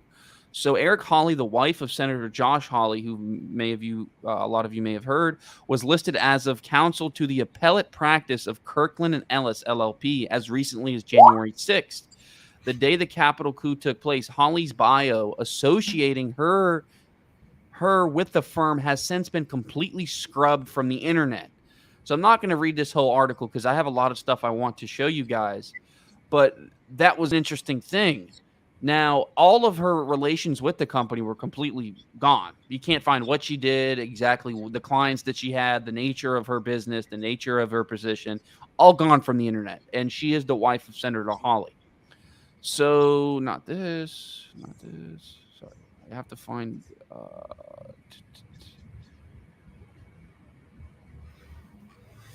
And of course, one of the things that get thrown around a lot with these billionaires and funders is a word called philanthropy, which I wrote about in my book, and how that's a false word. The guy you pulled up there, you know what's interesting? A lot of people looked at Hillary and they're like, George Soros. I'm like, I agree. Yep. I'm like, hey, let's go to the right side of the aisle. Who funded Trump? Oh, a guy named Sheldon Adelson. Who's that? Oh, he owns a bunch of casinos. Okay. Yeah. He has very, very, very, very right-wing Zionist views from before he died. He did die. Yeah, and he actually was really involved. His fund was basically for addictive diseases, right? And it turns out a lot of his funds for his foundation for addictive diseases also was connected in a lot of ways to the Rockefeller Foundation and to a lot of things. I went down that rabbit hole, but I'm not really. That is very nefarious stuff, but I just don't have the time to go through all of it. So I'm trying to find what was this? Richard. So this is an individual I found from that list I was showing you. His name is Richard T Pascal, and he works at the Swade Business School of Oxford University, and he is none other than a global leader. And what's really, really interesting about this is he has a shit ton of books out that are all like sort of children's teen books on certain topics. And he has books, Same Soul, Many Bodies, Discover the Healing Power of Future Lives Through Progression Therapy. And very interesting how these people on capitalist underdevelopments. So it's obvious a lot of these young global leaders, there is a sort of socialist leftist ideology, but there's also a right-wing neoconservative ideology when you look at them. So it's interesting how these young global leaders sometimes are Republicans and sometimes are left-wing Democrats, and they have different beliefs, but in general, they have underneath it at the foundation a lot of the same centralized neolib and neocon beliefs, which I found very interesting because it's like, we'll take anyone, right? I tell people like the deep state, just like some guys in hoods hanging out. And I'm like, oh, it's all the leftists. That's what the Republicans, it's all the Democrats. I'm like, no. They're like, it's all the Republicans. I'm like, no. I'm like, do you ever think they could be working together? You have neoliberals and neocons working together. Oh, Kareem, that doesn't happen. And if you watch a Mosh talk with Michael Malice, he literally says it's all a WWE show. They don't hate each other. I'm not convinced Nancy hates Trump. They probably get along pretty well off camera. He even says people get mad and yell at people just for show, and then they go shake hands. Mitch McConnell's not against Nancy. They're fist bumping. Come on. Lindsey Graham's not against Kamala Harris. Welcome to the club. It's a big club. And they ain't in it, as Carlin said. But it has left and right. It has left and right people. And you see some people who are like, spirituality is good and this, and I just want to build a fairer, more equitable world. And then the neocons seem to take the hard line of, yeah, okay, fine, yeah, do all your socialist programs, have your story hour with the drag queens. Oh yeah, all that's good. Do that. Just let me bomb Russia. Let me go China. Let me bomb Iran, and we're good. So that seems to be the neocon sentiment. Have everything the neolibs want, but we just want to go to war. We want to help out our contractor friends at Raytheon. So yeah. Now the next thing I want to find is very, very interesting and pretty fucking damning. Quite damning, I must say. So, Yeah. and in case for those of you, so go ahead. And a lot of people point to, when they're not pointing to Democrats or this, they're like, oh, it's all the Islamists, it's all people who are Jewish, it's all the Christian, it's all the Rosicrucians, it's all this, it's all that. And I'm like, no, it is not. It's not a race of people. It's not an ethnicity. There's white people, there's African Americans, there's Arabs, I'm sure there's Asians. There's every kind of people there. That who are globalists. People want to sometimes just be like, oh, it's all the Freemasons. I'm like, that's extremely lazy. Yeah, it is. Like, it's all the 33rd degree Freemasons. I'm like, I don't think any of these guys are Freemasons, by the way, except maybe Trump. But I don't think he was a young global leader either. But no, he wasn't. Macron Trust me, I tried to find him. Okay. Was Biden a young global leader? No, he wasn't. But in his time as vice president with Obama, he did have multiple sort of roundtable sessions with Klaus Schwab. But I could not find any evidence of him being a young global leader. So that doesn't mean that he doesn't have any sort of. I'm trying to find this one thing that was very. Is this it right here? No. And I was also looking at a bunch of COVID data and studies and whatnot. I'm trying to find. Is this it? No. But one thing that I did that I'll just point out real quick is that so the second largest leading company of COVID-19 drugs and vaccine development of February 18th, 2020 was indeed immunoprecise antibodies. They were the second one. And immunoprecise antibodies are the company responsible for a large portion of the monoclonal antibodies. Now, the problem with these monoclonal antibodies is that Immunoprecise is a private company, and unlike Pfizer and stuff like that, it is not inherently tied to the government sector, right? You literally have the FDA, the ex-head of FDA working at Pfizer, and even vice versa. So it was interesting. I looked into it, and I was like, oh, well, they actually donate a lot to charity. They seem like a more, like, not as a corrupt fucking organization as Pfizer, and their monoclonal antibodies are very cheap relative to these vaccines as far as what the distributors make and how much governments can buy them for. They ain't making the billions that Pfizer are. And then you have the push towards against it. And then Pfizer's the number 2 or number 3rd largest funder and lobbyer of politicians in the United States. And you're like, I wonder why they're pushing for Pfizer and Moderna, but are trying to get rid of this monoclonal antibody. I wonder how that could be. I'm trying to find this one page, dude. I really hope I didn't lose it because it was insane. Still fighting. I didn't lose it. It's somewhere around here.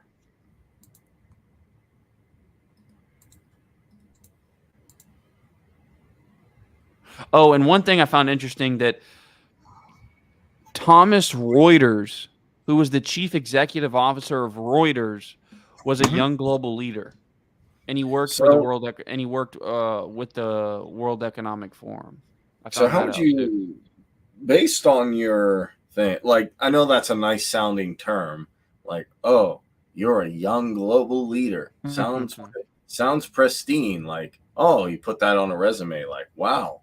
Tell me more about that. But to me, what my understanding of what that is, someone who has agreed to a globalist agenda and to push the need or push policies that will eventually align, whether it's left or right, to creating a one world centralized system where Klaus can then say, okay, thank you, all you useful young global leaders, not idiots, because we're nice now. We don't use mean words like Stalin. Thank you. Now I can do my 4th industrial revolution. You own nothing. You have no privacy. If you have the wrong ideas, we'll shut your bank account down and you'll eat bugs and you'll be happy. Am I wrong? I think that's part of it, but I think it's even more complicated than that. The reason why I think that is because, listen, this is something that I think arisen out of World War II. This is something that would be, you could equate it to the Nazi regime and to the Soviet Union, not necessarily in their actions as far as their atrocities, right? That's not what I'm talking about. What I'm saying is that this mentality and this worldview of putting forth agenda that the world has to abide by and being ideologically possessed by that agenda to such a degree, you would implement policies that would lead to depopulation. You would kill people. As Klaus said, you would send in young global leaders to penetrate governments to push that agenda, even if that agenda negatively affects that region, that territory, that nation, and if that's not the agenda that the people want. So I think when we're looking at this, it's But I do agree. If you've ever seen The Dark Knight in that hospital scene, not that people are bad, but I think he correctly said, Harvey Dent, nobody freaks out if things go according to plan, even if the plan is horrifying. Like if I say a gangbanger will get shot or a truckload of soldiers will be blown up, nobody panics. But when I say one little old mayor will die, so everyone loses their minds. So I think literally these young global leaders put that policy forward, and they'll do anything to enact that, and they'll do anything to push that forward. And people, if it's according to plan, they're like, well, it's according to they told me to do that. This is it, I think. And it was actually in Chinese, but then I was able to translate it. Oh my God. Here we go. Now this is crazy. This is absurd. And I only looked at this one. There's thousands of these they're just so absurd. There's thousands of these transcripts from meetings at the World Economic Forum. And I'm going to try and zoom in if I can just a bit, because it seems a little tiny even for me, because I'm looking at the screen far away. Okay, so the World Economic Forum, Friday, September 26th. This would be, there was a date on here somewhere. It's like the mid-2000s,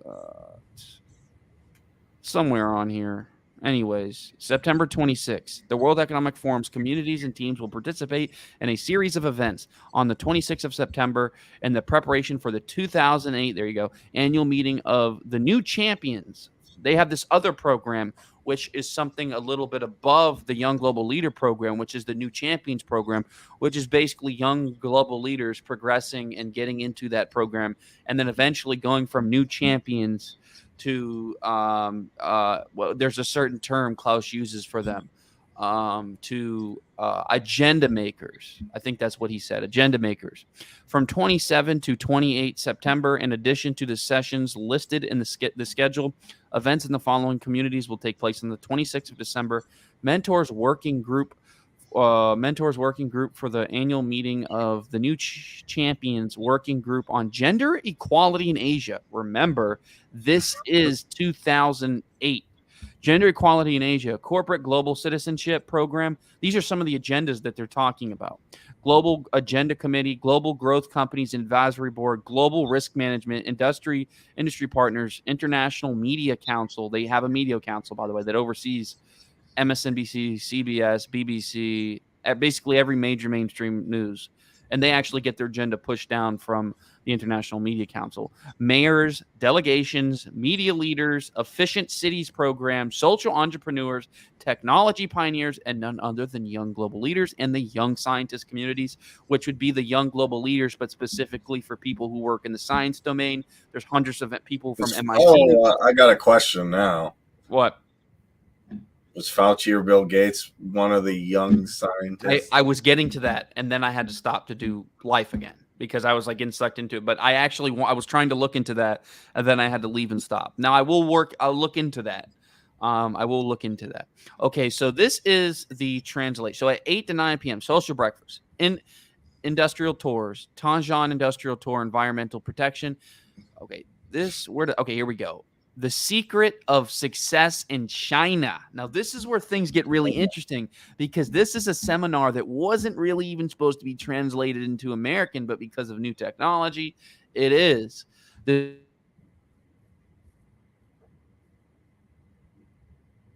The secret of success in China, Asian Games to be held in the next 2 years, it is widely expected that China will not fall into the economic downturn of the post-Olympic Games. How can companies prepare for China's next wave of growth? Discussion. Introduced by David Arkless, Director of Manpower Group, Feng Chen, Chairman of Hainan Airlines, Richard Hausman, People's Republic of China, President and CEO of Siemens. Okay, anyways, I just started looking at this. Creating world-class scientific research requires world-class management. But the elements of navigating sciences and mastering business are not the same. Engage with the world's top scientists and regulators to discuss the essential success factors of national sciences and technology policy. And let's continue. Innovation Council. So this is a good one. Howard Alper, Chairman and President, Science, Technology, and Innovation Council. And you have Innovation Council, Michael Clegg, Canada and Professor of Biology Sciences at the University of California, USA, moderator. And if we keep going down here, you're going to be really shocked. The World Economic Forum's Global Risks Report 2008 highlights 4 major risks that should be focused on this year: food security, systematic financial risks, supply chain weaknesses, and energy risks. How will these risks affect China? How can China control these risks? As we continue. Working with the World Economic Forum, the CNBC debate will focus on the role of leadership and collaboration in a context of rising economic uncertainty around the world. Moderator Geoff Cutmore, anchor CNBC Europe and UK. So you have a high-level CNBC reporter, and now listen to this. Turn strategy into reality. Roundtable discussion. Due to weak implementation capacity in general, only 60% of strategic planning is successful. What steps do companies need to take in terms of design management and leadership to smoothly achieve strategic planning? Now, strategic planning is a World Economic Forum for agenda initiation. Their agenda and their narrative.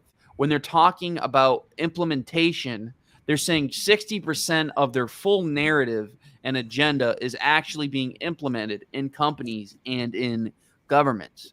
So as we can see here, none other than Richard T. Pascal, who I showed you earlier, who is a professor of Oxford University. He's written a dozen books, and wait for this.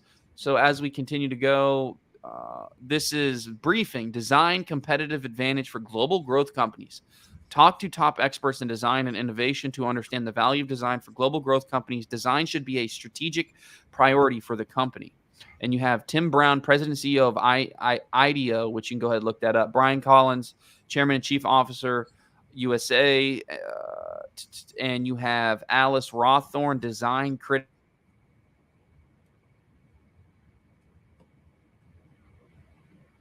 International Herald. Okay, so the seminar, the role of cutting-edge technology and social change. Scientific and technological process offer new opportunities to address the most critical issues of our time. Participants will learn how cutting-edge scientific technological research is becoming an important role of national sustainable development strategies. And you have Bruce Alberts, editor-in-chief of Science Journal, USA. The Science Journal. So we're talking about high-level scientists here. Efficient cities, the future of efficient cities, the future of urban mobility. Enabling people and goods to move freely between cities has become a complex challenge. Solving this problem requires a close combination of resources from industries and innovative thinking, as well as the support of visionary mayors. What infrastructure investments are needed to ensure a smooth flow of people and goods? What supporting policies does the government need to adopt? Again, they're making policy that is then going to be implemented in government that then affects you. Now, look at some of these people. Better USA, young global leader. You have Eduardo Crocci, Commissioner for Environmental and Urban Transportation. From Italy, you have Mayor of Lodz, Carl Ratelli, Mayor of Poland, or Mayor in Poland, Director, Department of Urban Studies and Programs, Massachusetts, from MIT, Massachusetts Institute of Technology, the director of the Department of Urban Studies and Programs. I don't even know why MIT would have that. I mean, that's just. But Watkins Wallet, mayor of Groningen, Netherlands, deputy mayor of Munich, Germany, moderator, Chris Luberman, director, global vision and innovation. I mean, you can just go down here and there's tons of heads and scientists from MIT and editors in chief from CNBC and CNN. It is just loaded with these, and this is in 08, which is mind-blowing because they talk about censorship. They talk about the pharmaceutical companies, and they keep going down. And you know what gets me the most, though? What? I don't know if he is, and I'm trying to look at it now. So, you know what? I actually expected some of these would be compromised because, okay, you get MIT and you get some people in a think tank who are globalists, and it's not hard to turn a university, in my opinion, because of how Jordan Peterson says they're high in trade openness to a very global place like they've done. And also with medicine and stuff, I think it's harder than the military, but they seem to be succeeding there. The one thing I liked was crypto because it's decentralized, right? And it's kind of like a way to say no to the bad guys. And every president that I know of has said bad things about it. The Bushes have said bad things. The only one who said something nice was Obama. He said it's kind of like a Swiss bank account. Whether that's a compliment or not, you can debate. Trump says it's a scam. Biden wants to regulate it. Hillary said her, we need to look at, we need to take actions against it in her nice globalist speak. And then this really bugged me because I use them because I've recommended people to them. A lot of people would say, Kareem, I'm new in crypto. You talk about it. I'm like, yeah, I really like it. Like, what can I do? I'm like, well, here's my Coinbase referral link. Check it out. I think you'll like Coinbase. It's real nice. They have quizzes. You can take tests. And then I sent you that screenshot. I don't know if you saw it. And then sure enough, I saw Coinbase on the World Economic Forum.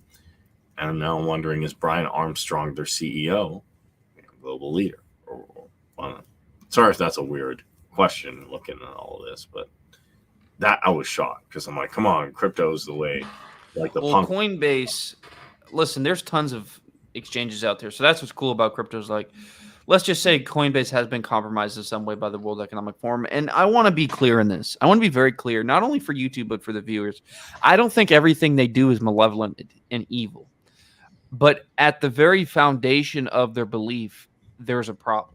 What I mean by that is that the problem is not what they do and whether what they do is good or bad. What they do is moral or immoral. What they do is well thought out or not thought out. What they are doing from the standpoint of the world. They are trying to make agenda, formulate agenda and narrative and policy, let's say. Global policy from a collective point of view. Collectively, they have these meetings. They meet together and they form collective policy, which they want to implement onto the entire world. And they all share these policy ideas. They coordinate which ones they want to get in which areas. They coordinate which young global leaders they should go to Canada. Like Trudeau was chosen to go to Canada. Like he was chosen. Like he was recruited to go to Canada. You get what I'm saying? And they thought he was a good choice because of his father. I'm not going to get into that whole thing. But the point is they're making policy for the entire world. So whether that policy be right or wrong, I don't want any group, entity, organization to think that they have the power to rule the world. Because states, I mean, think how complicated different cultures are and economies are in countries. But then you go down to cities, you go down to counties, you go down to districts. There's no way you can have a one world policy. So from the very core of their belief structure, from the exact foundation to which their policy is being generated from, I think is fundamentally wrong and fundamentally really, really, really stupid, and it's ignorant. And you're not accounting for all of the mistakes that could come. And you really are putting yourself above. You're making yourself a god in a lot of ways because you're dictating policy. Cecil Rhodes. Yes. Cecil Rhodes, before he died, left a lot of money, and people say the Rhodes Scholarship. But what he really said is, well, and you can say this is malevolent or not, and some people are and some people aren't, as we can see. I'm not saying they all are, but they all have this idea or this vision that, hey, if me or you would make decisions for ourselves, well, we just mess up, because we're not at the top echelons of society. But hey, I'm a billionaire, a millionaire, I'm an elite. I've made it to the top echelons. Not everyone does this, but I'm sure they're thinking, hey, because I've made it to this level, well, I just make better decisions and you just be better off. Everybody would be better off. It'd be a better world if they just all listened to, if we just made policy for them, because they'd all screw it up. And I think that's the way they think internally. And the idea that one policy that works in one area, be it 10 feet or 10,000 feet, will not always work and probably won't work in other areas, especially when you're as soon as you drift from one culture to another, you have to completely change and rearrange the way you have structured your policy beliefs and the way you have structured your own personal beliefs, because you are now entering a new world, quite literally.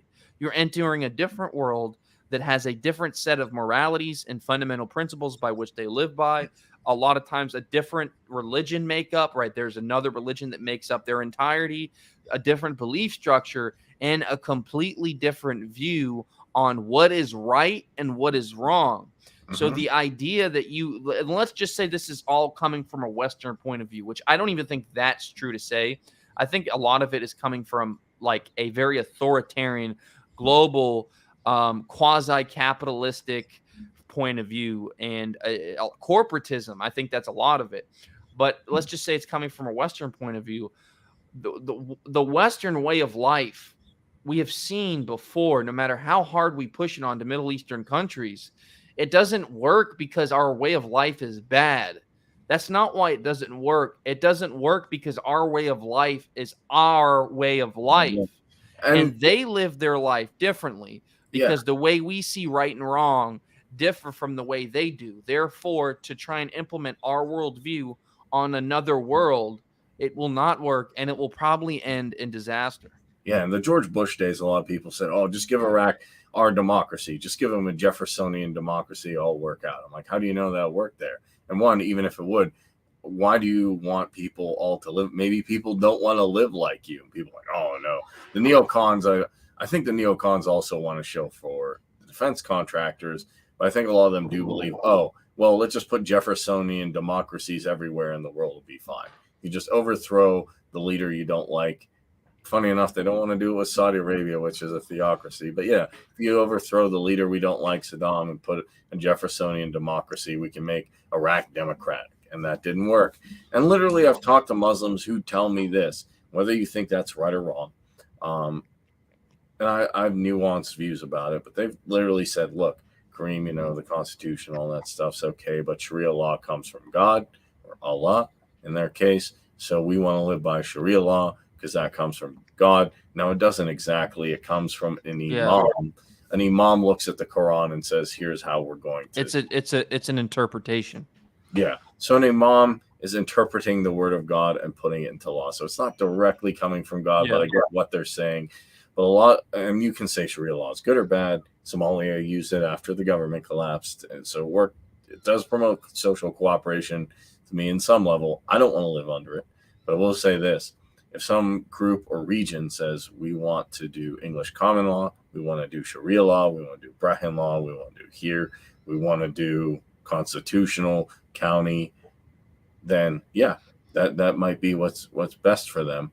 And essentially, I think the international community, people like these are so dangerous is because when a government falls like Ukraine, be it Sudan, be it one of these, sub-Saharan African countries, they always have some brutal dictator. And then these world leaders are like, we have to save them. We have to install, our guy in here. Well, isn't he just going to be a brutal dictator too? No, we're going to do Jefferson demoted. Or even worse. Yeah, or even worse. And I'm like, well, maybe these people don't want that. No, we're America, or no, we're this, or no, we're more civilized than these people who live in here. We're going to tell them how to do it. And then they put a nice thing and they're like, oh, I'm not really ruling over them. I'm just deciding, what's going to happen everywhere, every second of their lives. But I'm not really ruling over them. I'm only controlling what they do and who their leader is. But I made a nice post and I took a nice picture with Alexander Soros, and we had a cup of tea and we decided what the fate of all these people are going to be. I have some nice Instagram posts on the World Economic Forum, and then because it's a spider web, I hung out a little bit at the Council of Foreign Relations, and they're nice people, and then I hang out here and there and everywhere, the Trilateral Commission, all these places, and I decide what the policy for the world's going to be. And I even heard this with COVID. We're all in this together. If you yeah, that's a dangerous thing. I have to use the bathroom. I'll be right back. I'm sorry. Cannot hold it. Yeah, I'll be right back.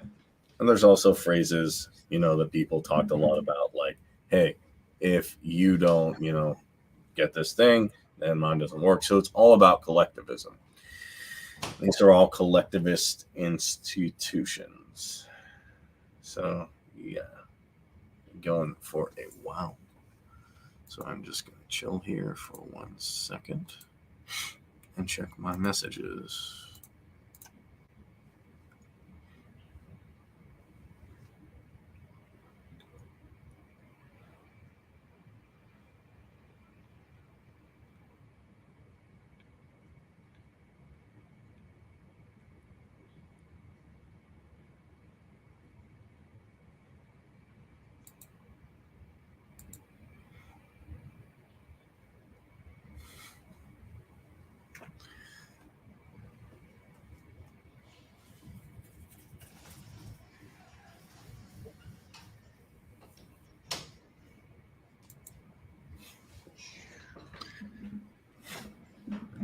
All right, I know what's really going on. I'm gonna let you in on the down low from my boy David and Gareth. What the hell? So here's the real plan, though. I know you did a lot of research, but here's what's really going on: Ukraine, Russia, Germany waiting for a reason to attack France, USA instigating everyone so that the crude oil prices grow up. Zuckerberg and the lizards waiting for humans to kill each other so they can take over the earth. I'm done. I'm sorry. Well, here's the deal. I can go on and on all night about how bad and why I think these globalist institutions and organizations are bad. And I can go on and on about the proof, the evidence, the proof behind the pudding, right? I'm going to show you the receipts. I just went over a lot of stuff that took me a lot of time to uncover, from transcripts to lists, but it's not like it's hidden stuff, but it's not like it's necessarily, it's kind of like looking for something that's there, but you still have to look for it. And some of that stuff I stumbled across accidentally. I didn't look for it, but there's actually one last clip I want to show, and then we can get into whatever else you want to go to. But there's one last clip I really want to show. Oh. And the reason I want to show this clip is because it's from someone I highly respect. You know who else I found was a young global leader? And I liked Tulsi Gabbard. She is? That's not true. Is that true? Maybe. I saw it on a post. I have to look into that. I have to look that up. Hold on. But look that up. I can't find it. I'm trying to figure out. I thought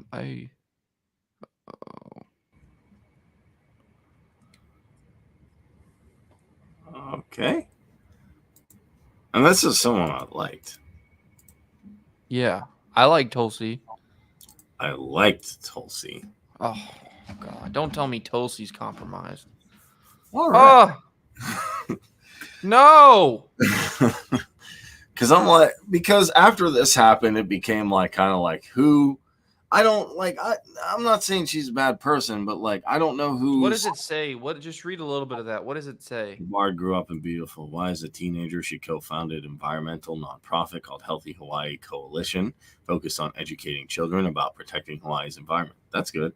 and an advocate for environmental policy. She was elected to Hawaii state legislature in 2002 when she was just 21 years old, becoming the youngest person ever elected in a state. A year later, she joined Hawaii Army National Guard to serve Hawaii and our country. 2004, Tulsi volunteered to deploy with her fellow soldiers, being the first state official to voluntarily step down from public office to serve in a war zone. She served 2 tours of duty in the Middle East, and she continues her service as a Major Army National Guard. She was awarded Meritorious Service. I can keep going through here. But, yeah. Because I actually thought I saw her on a Reddit post, and I'm like, come on. Like, is this really... Well, she seems... It's interesting, though, how, like, Hillary Clinton came after her and claimed that she was a Russian asset and stuff like that. So maybe there are global leaders, but it's just a difficult thing, because one of the things that I find very, very peculiar about all this is that Dan Crenshaw didn't come out and say that he's largely funded by Chevron and oil companies, and he's largely funded by the Ellis, the law firm, which is also one of the largest funders for Democrats, and why that is, and what they do, and what is. And he also doesn't talk about the fact that, like, I'm a young global leader. Why is this not talked about? It's almost like they're hiding it, because I feel like if this was something that you'd want to be proud of, right? You're a young global leader, and this is an initiative that you took part in. But, like, why is it that these people don't talk about it? Why is it unspoken? And Pete Buttigieg is also one, mind you. Yeah. Pete, I'm not surprised. I'm like, yep, okay, that got me, because I started looking. You can look through the whole list. That's what I was doing. Do you know who this is? Does this person she is the director of the World Economic Forum, who is also in a government position in Canada right now, who literally helped Trudeau, who's also a young global leader, invoke martial law. She was an actual globalist director who worked for the World Economic Forum that helped pass the emergency. Well, they didn't even pass the Emergencies Act. They invoked it, and they didn't go through the constitutional means and parliamentarian means. So you literally have globalist leaders, young global leaders, who are getting put into these positions and are enacting policy such as the Emergencies Act. And I mean, that's what's going on right now. It's not a joke, because yes, you have Ukraine, you have Russia, this geopolitical conflict, but you also have countries being taken over by globalists, by being penetrated. I'll just use Klaus Schwab's work, okay? I'm not going to say anything different. You have these organizations in these democratic societies and nations that their institutions are being penetrated by young global leaders, who are then rising to the ranks of the political hierarchy until they get to the top, and then their policy is the policy of the World Economic Forum and of Klaus Schwab is then being directed by these young global leaders. So you're literally seeing governments being taken over by globalist policy and agenda. And there's a lot of people from the Biden administration right now, as we speak, who are young global leaders, and you can look through it. But I think really what this all comes down to is the forced collapse of the global economy. And you say, why? Why do I think that? Well, it's because what this billionaire who's putting all these global leaders in, and who is the founder of the World Economic Forum, the founder and the biggest propagator of this policy, because this is his agenda, he wants to reset the global economy. Now you say, why would he want to reset the global economy? Because if you reset the global economy, you can then put in the new normal, which is the globalist system of a large-scale social credit score and countries under control by globalist organizations in a less nationalistic world, where there is a government structure which is to rule almost the entirety of the world. And this can bring in new technology. And Klaus Schwab has talked about microchips and having implants and stuff like that as well. So what's going on right now is bigger than war with Ukraine. What's going on right now is the fact that we're at war with our own countries, because we have these globalist institutions, these organizations such as the World Economic Forum, trying to penetrate our government and trying to penetrate our institutions to then get Trying their to? policy. They are. Yeah, you're right. They are doing Yeah. it. And I didn't then even they're know pushing Putin their was. policy. They're You know what's altering funny? what? And they get both sides to cheer. I know people like, oh, isn't Macron this? Trudeau's a blah, blah, blah. Even Chris I was talking to and other people, and they're like, I like Putin. He's a tough guy. He family values, all that stuff. But I know that's propaganda though, dude, because and they're it doesn't matter whether he is or whether he isn't. He's a young global leader. What do you have to say about that? like, oh, well, him and Klaus, they just met one time. It was over Zoom. And, that I love how people, well, Pete Buttigieg, Democrats on their team, well, Pete just wanted to get some credentials and, he's not a bad dude. I served with him. Okay. Like that's what people always go to. They're like, well, Trump's a nice guy. Bush is a nice guy. Obama's a nice guy. He's well-spoken. Great. I agree on some of that. They're probably like, what's the media focus? Oh, he said a mean thing. He's sexist, whatever. Okay. I don't know. I don't know. I don't really care. But what they're not going to tell you is, oh, who are the leadership people they associate with? Oh, he's hanging out with Henry Kissinger. What did they talk about? Henry Kissinger, to me, is the one who incarnate.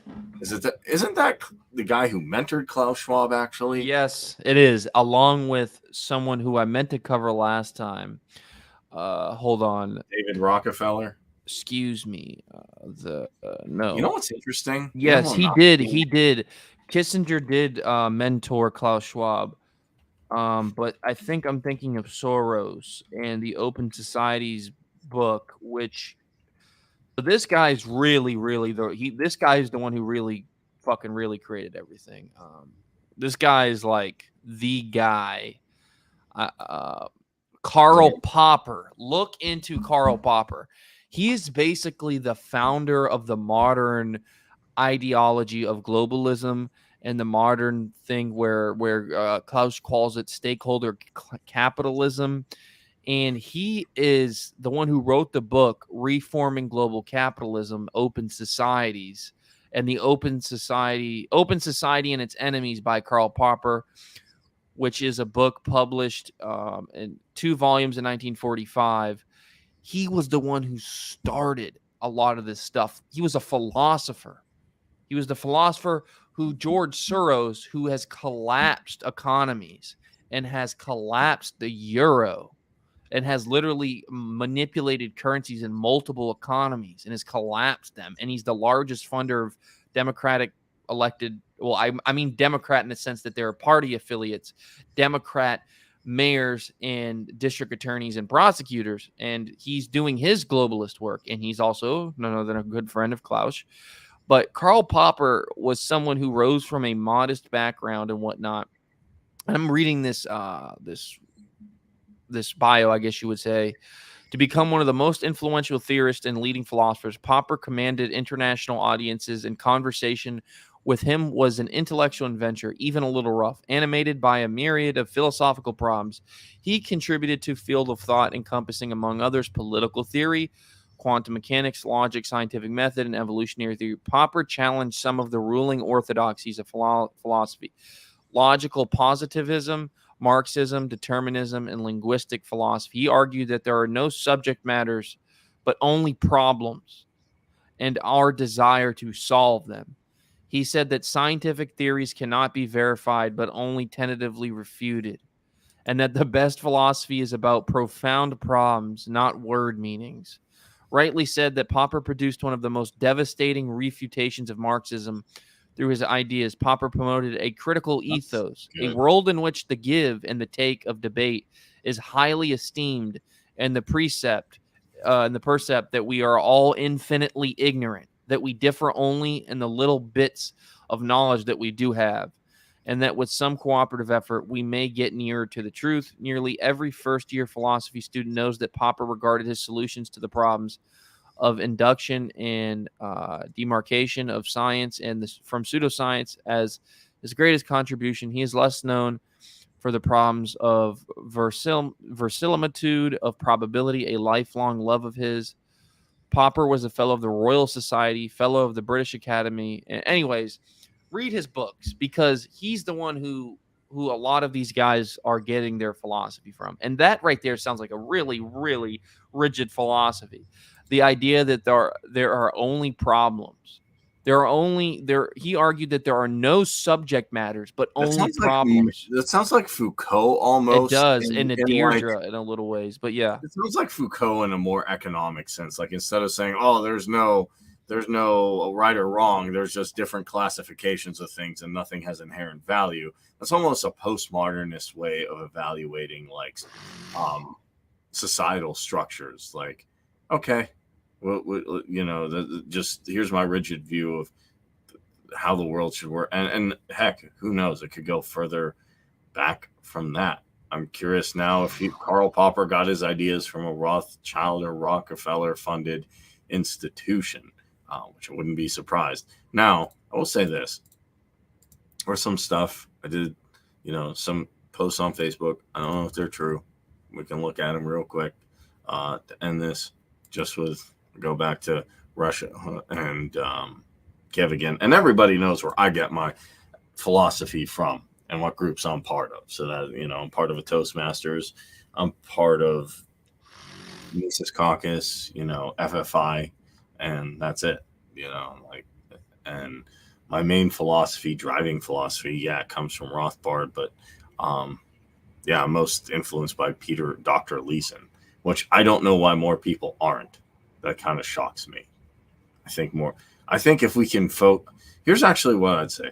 We can fix this problem by getting more meatcocks and more people influenced by Leeson than are influenced by, all this stuff that are influenced by young global leaders and Klaus Schwab. If we can do that, we can turn the tide. I think you got to replace Leeson with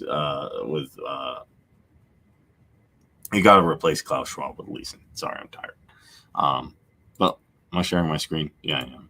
So, facts that the Western media won't mention is, and I do believe these are true from listening to Dr. Ron Paul, the CIA staged a coup in Ukraine in 2014. Yes. So, people are just saying, "Oh, Zelensky's just a nice guy. How could this happen?" And I get That's what I'm saying. Oh, wait, I was talking to my brother about it. But before we talked, I was talking to my brother about how, dude, the West installed the president of Ukraine. And they did a coup, which then Zelensky was then made president. But they intervened in Ukraine's political atmosphere to get in a more democratic, president. And listen, guess what? Russia's very close to neighboring countries, and they're like, the West can't just come into these neighboring countries and affect their politics and just stage a semi-soft coup and get a new president who they like elected. Like, it's not like Ukraine are necessarily the good guys here, or that Russia are necessarily the really bad guys.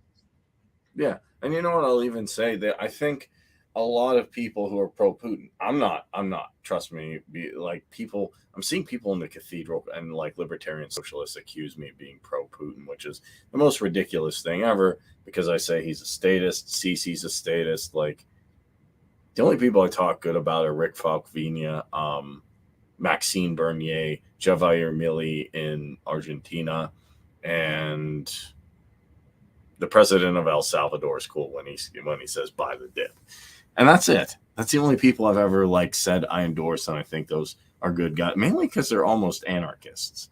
So they keep saying you're a fan of Putin, and I'm like, no, I don't care for him, but I can understand what's going on here, because a lot of pro-Putin people say, hey, they want Yeltsin back so they can control him. But after they got rid of Yeltsin, Putin's not doing Putin's not playing ball, so we're mad.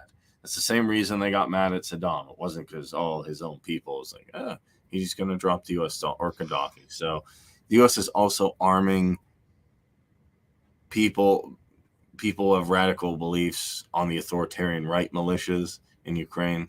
That's my defense. Kiev's daily shelling of Donbass. I don't know if that's true or not. I'm not denying it is.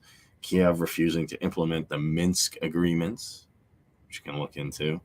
NATO lying to Russia about its eastward expansions. And that I know for a fact. That is, Yeah, that is probably the scariest one, because you see like your country the size of Italy, and then you have a country, triple, quadruple that size with other countries allied against you. Yeah, I would freak the heck out.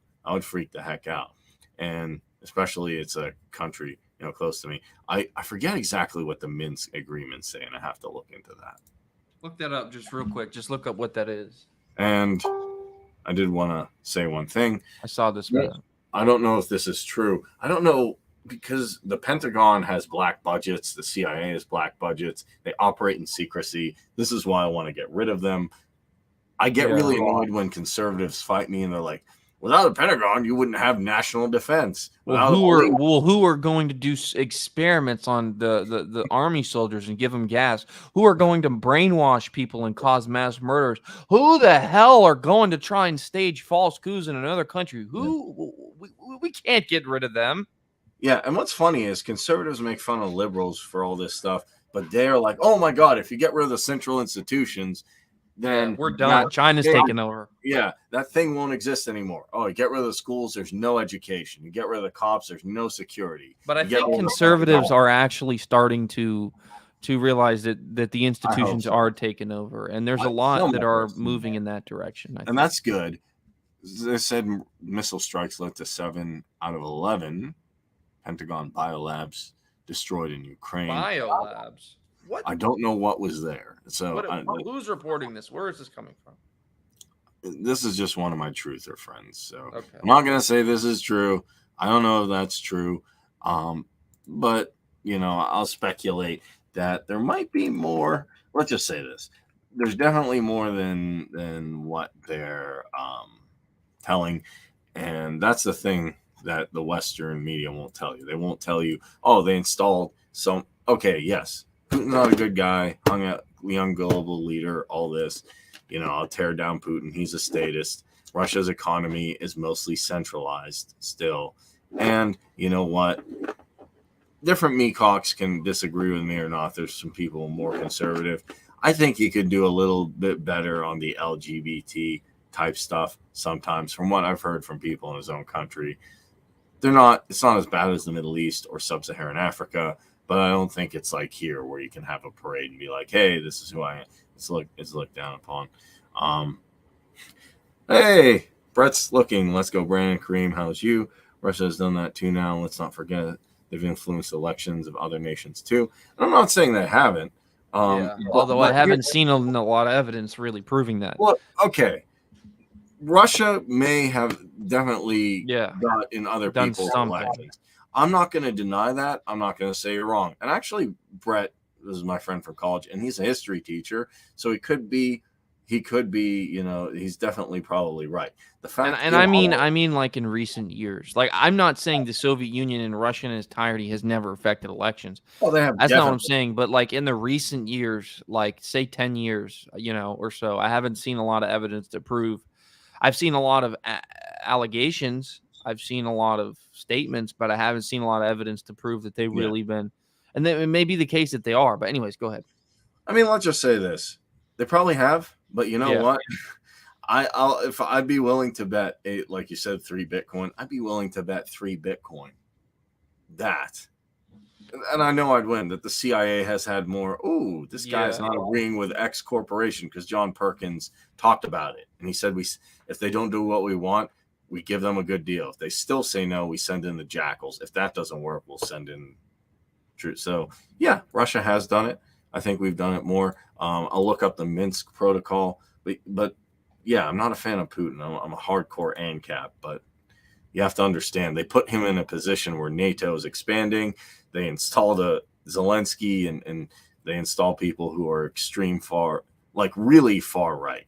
When I use far right, I don't mean economically like decentralization. I mean that they read Mein Kampf and say, "Oh, I like this." That's why so Zelensky is more of a far right guy. I'm not saying Zelensky's a far right guy, but Dr. I don't know if I'm being honest. Okay, I don't know what Zelensky's views are politically.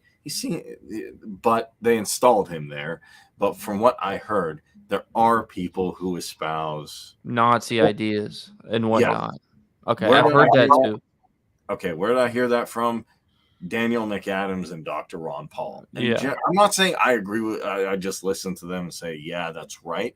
But generally, what I find Dr. Ron Paul saying is generally true.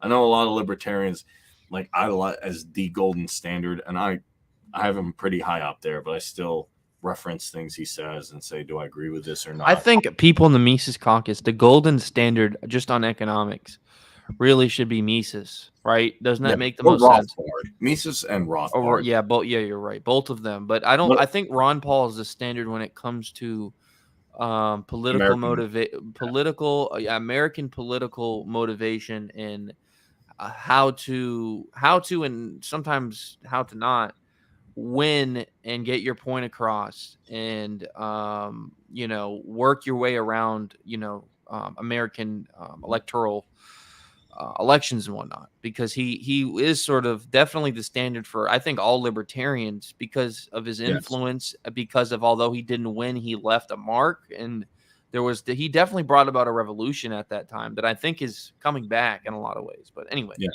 No, I think the golden standard is Mises. For me, it's not. You know who it is for me. But he's a descendant from Mises. Leeson.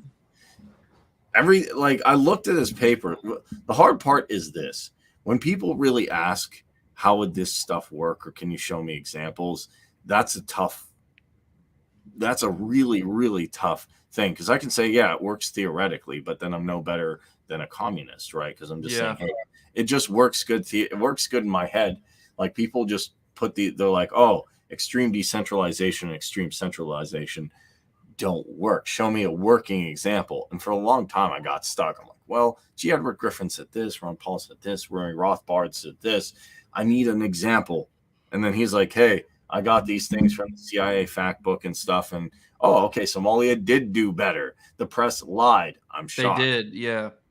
And to me, that got me thinking, okay, well, if that worked, and that's not a country where they have high trust in each other, by the way, okay, what else is possible? And Ukraine has been historically corrupt as far as their elections are. Just forget Russia. In Ukraine, their elections have been they've had a lot of corruptions in Ukraine for a long time. So again, there was a lot of hostility and anger around what happened in 2014 and what happened with the CIA getting involved in their elections and their basic push towards this candidate and the push against that candidate. And also we must remember that in 2014 the president of Ukraine ordered the people of the opposition party be killed, and this is what was going on in 2014. For those of you who don't know, they were on the brink of civil war. Some people still call it a civil war, but like there was extreme political violence at that time in Ukraine, and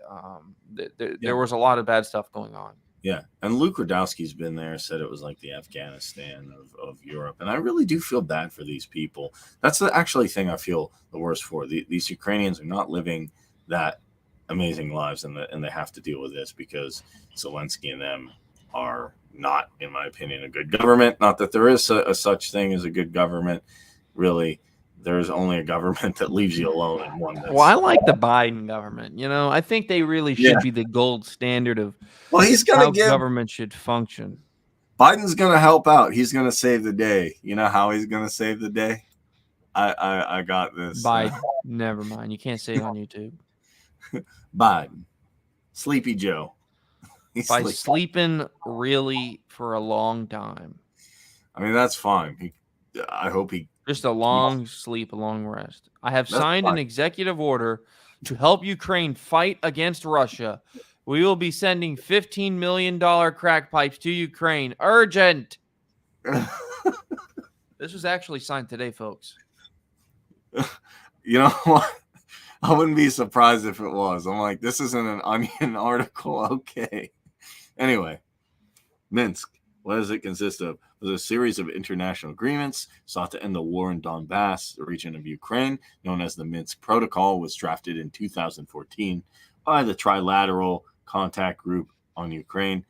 Of course. I don't like that word. Trilateral. Hey, They're that's evil. They're even worse than the young global leaders, man.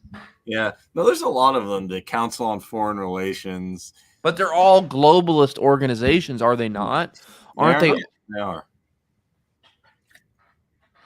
Like, if you look at it, that's why they call it a spider web, because people always want to point to one organization or one group of people, one thing, be like, it's that. Oh, And yeah. It's real easy to do. It's that. You know what? There's a lot of people in the truther movement that are like, everything is the Rothschilds. It's Bill Gates. Bill Gates is the problem with the world. Yes.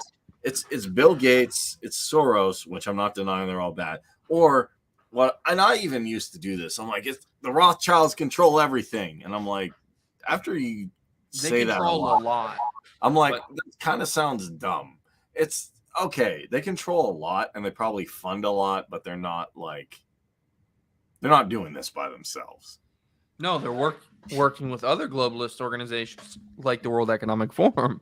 Yeah. Now it's funny. I don't see any Rothschild or Rockefellers in these young global leaders. Probably because excuse me, you said Rothschilds. There's a lot of people who are young global leaders who are also involved in the Rockefeller Foundation. But I don't know about the Rothschild. But the Rockefeller Foundation, the World Economic Forum, literally work together. So.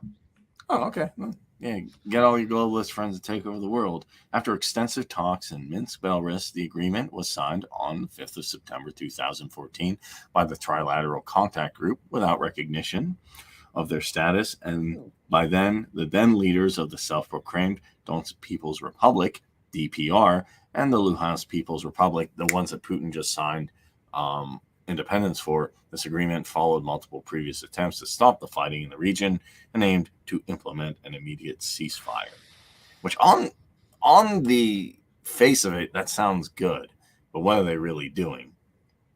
And the agreement failed to stop the fighting and was thus followed and revised. And they had an updated agreement, Minsk II, which was signed on the 12th of February 2014.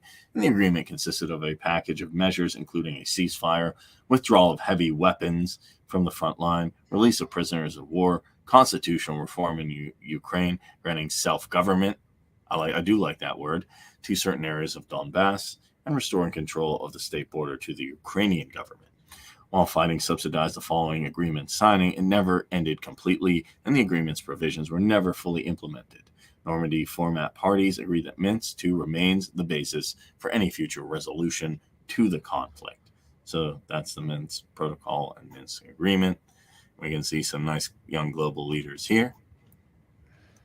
And yeah, that's basically all I have to say about it. It's extremely, extremely complex. And because on one hand, you can say, okay, Putin violated the NAP. He's not a libertarian. To me, that is how I judge a good leader. I'm like, are you Ron Paul? Like, no, we didn't solve the capture. Am I being a little hyperbolic? Yes. But even when Joe Jorgensen's running, I'm like, Ron Paul would have done this. Ron Paul would have done that. Ron Paul wouldn't have said that. You know, what was that dumb tweet she said that?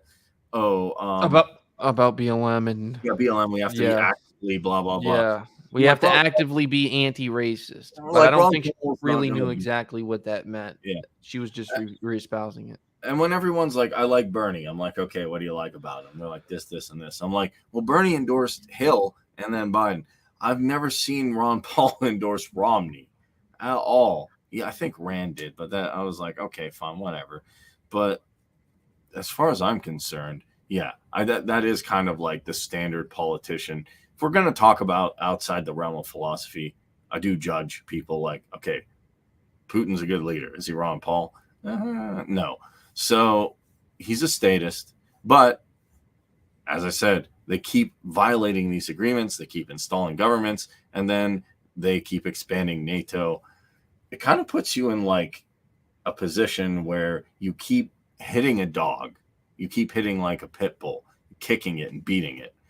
Is that wrong for a dog to bite you if you keep like abuse? Yeah, it is. You know, dogs shouldn't harm people.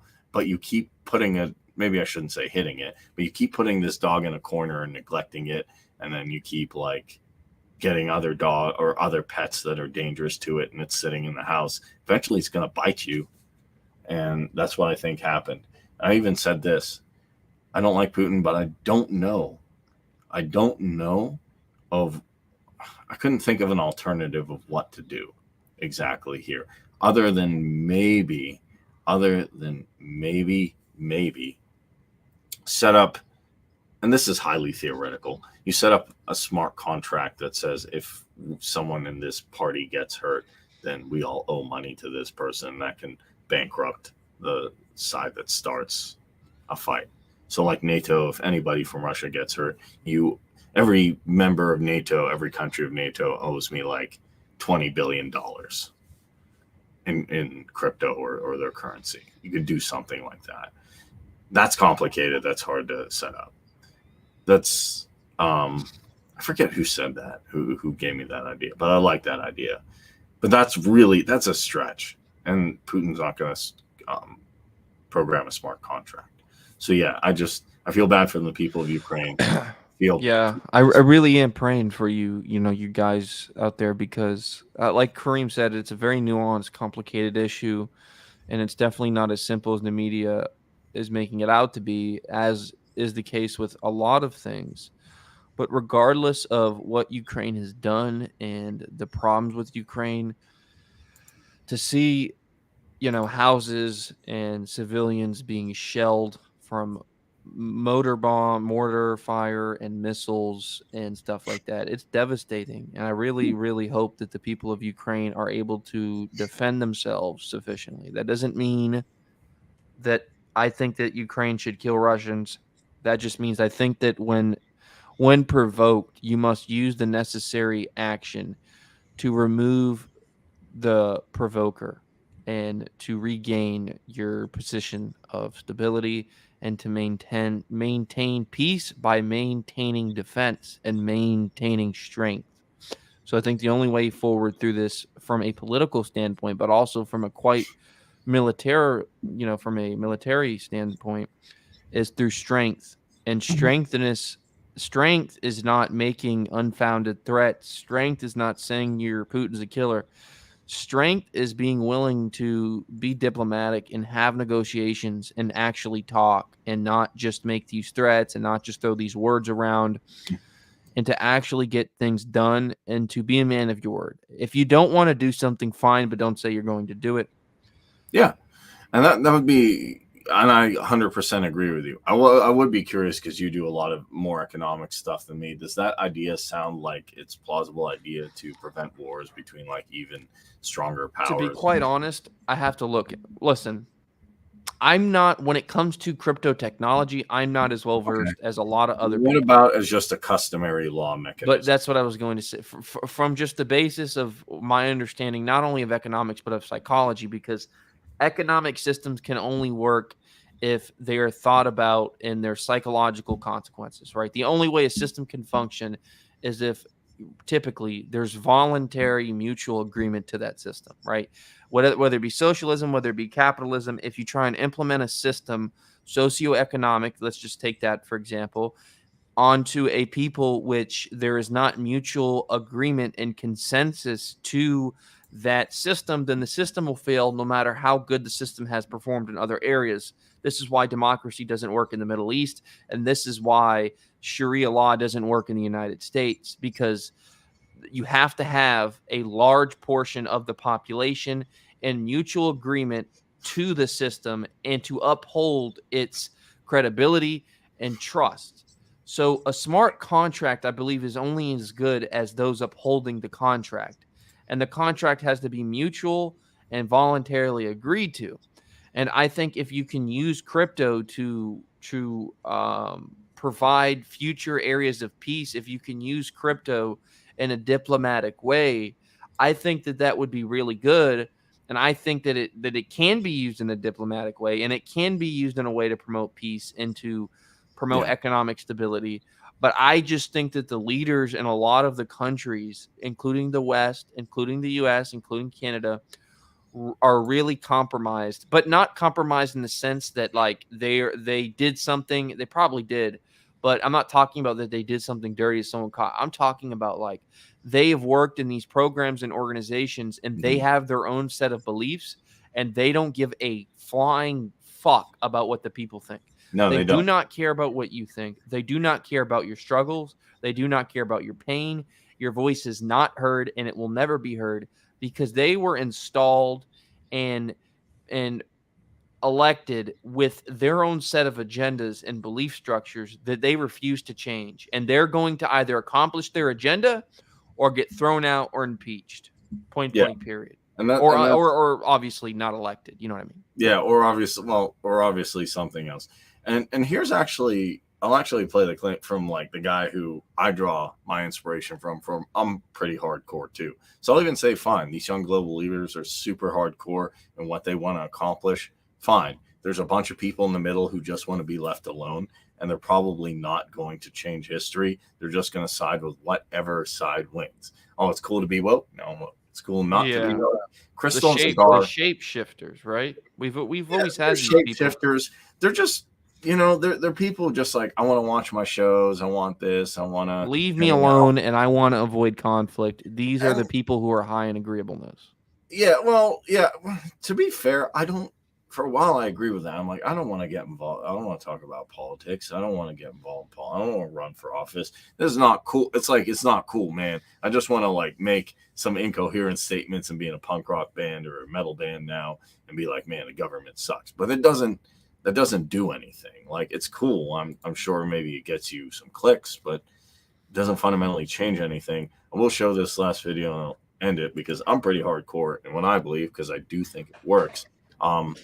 But yeah, it's dude who, yeah, I know. I'm really inspired by him, just like people in the world. I know who we're going to be watching most likely, but yeah, I'll give it a watch. But here's my actual, because I'm like, people always ask me, okay, fine, you say this leader is doing this bad.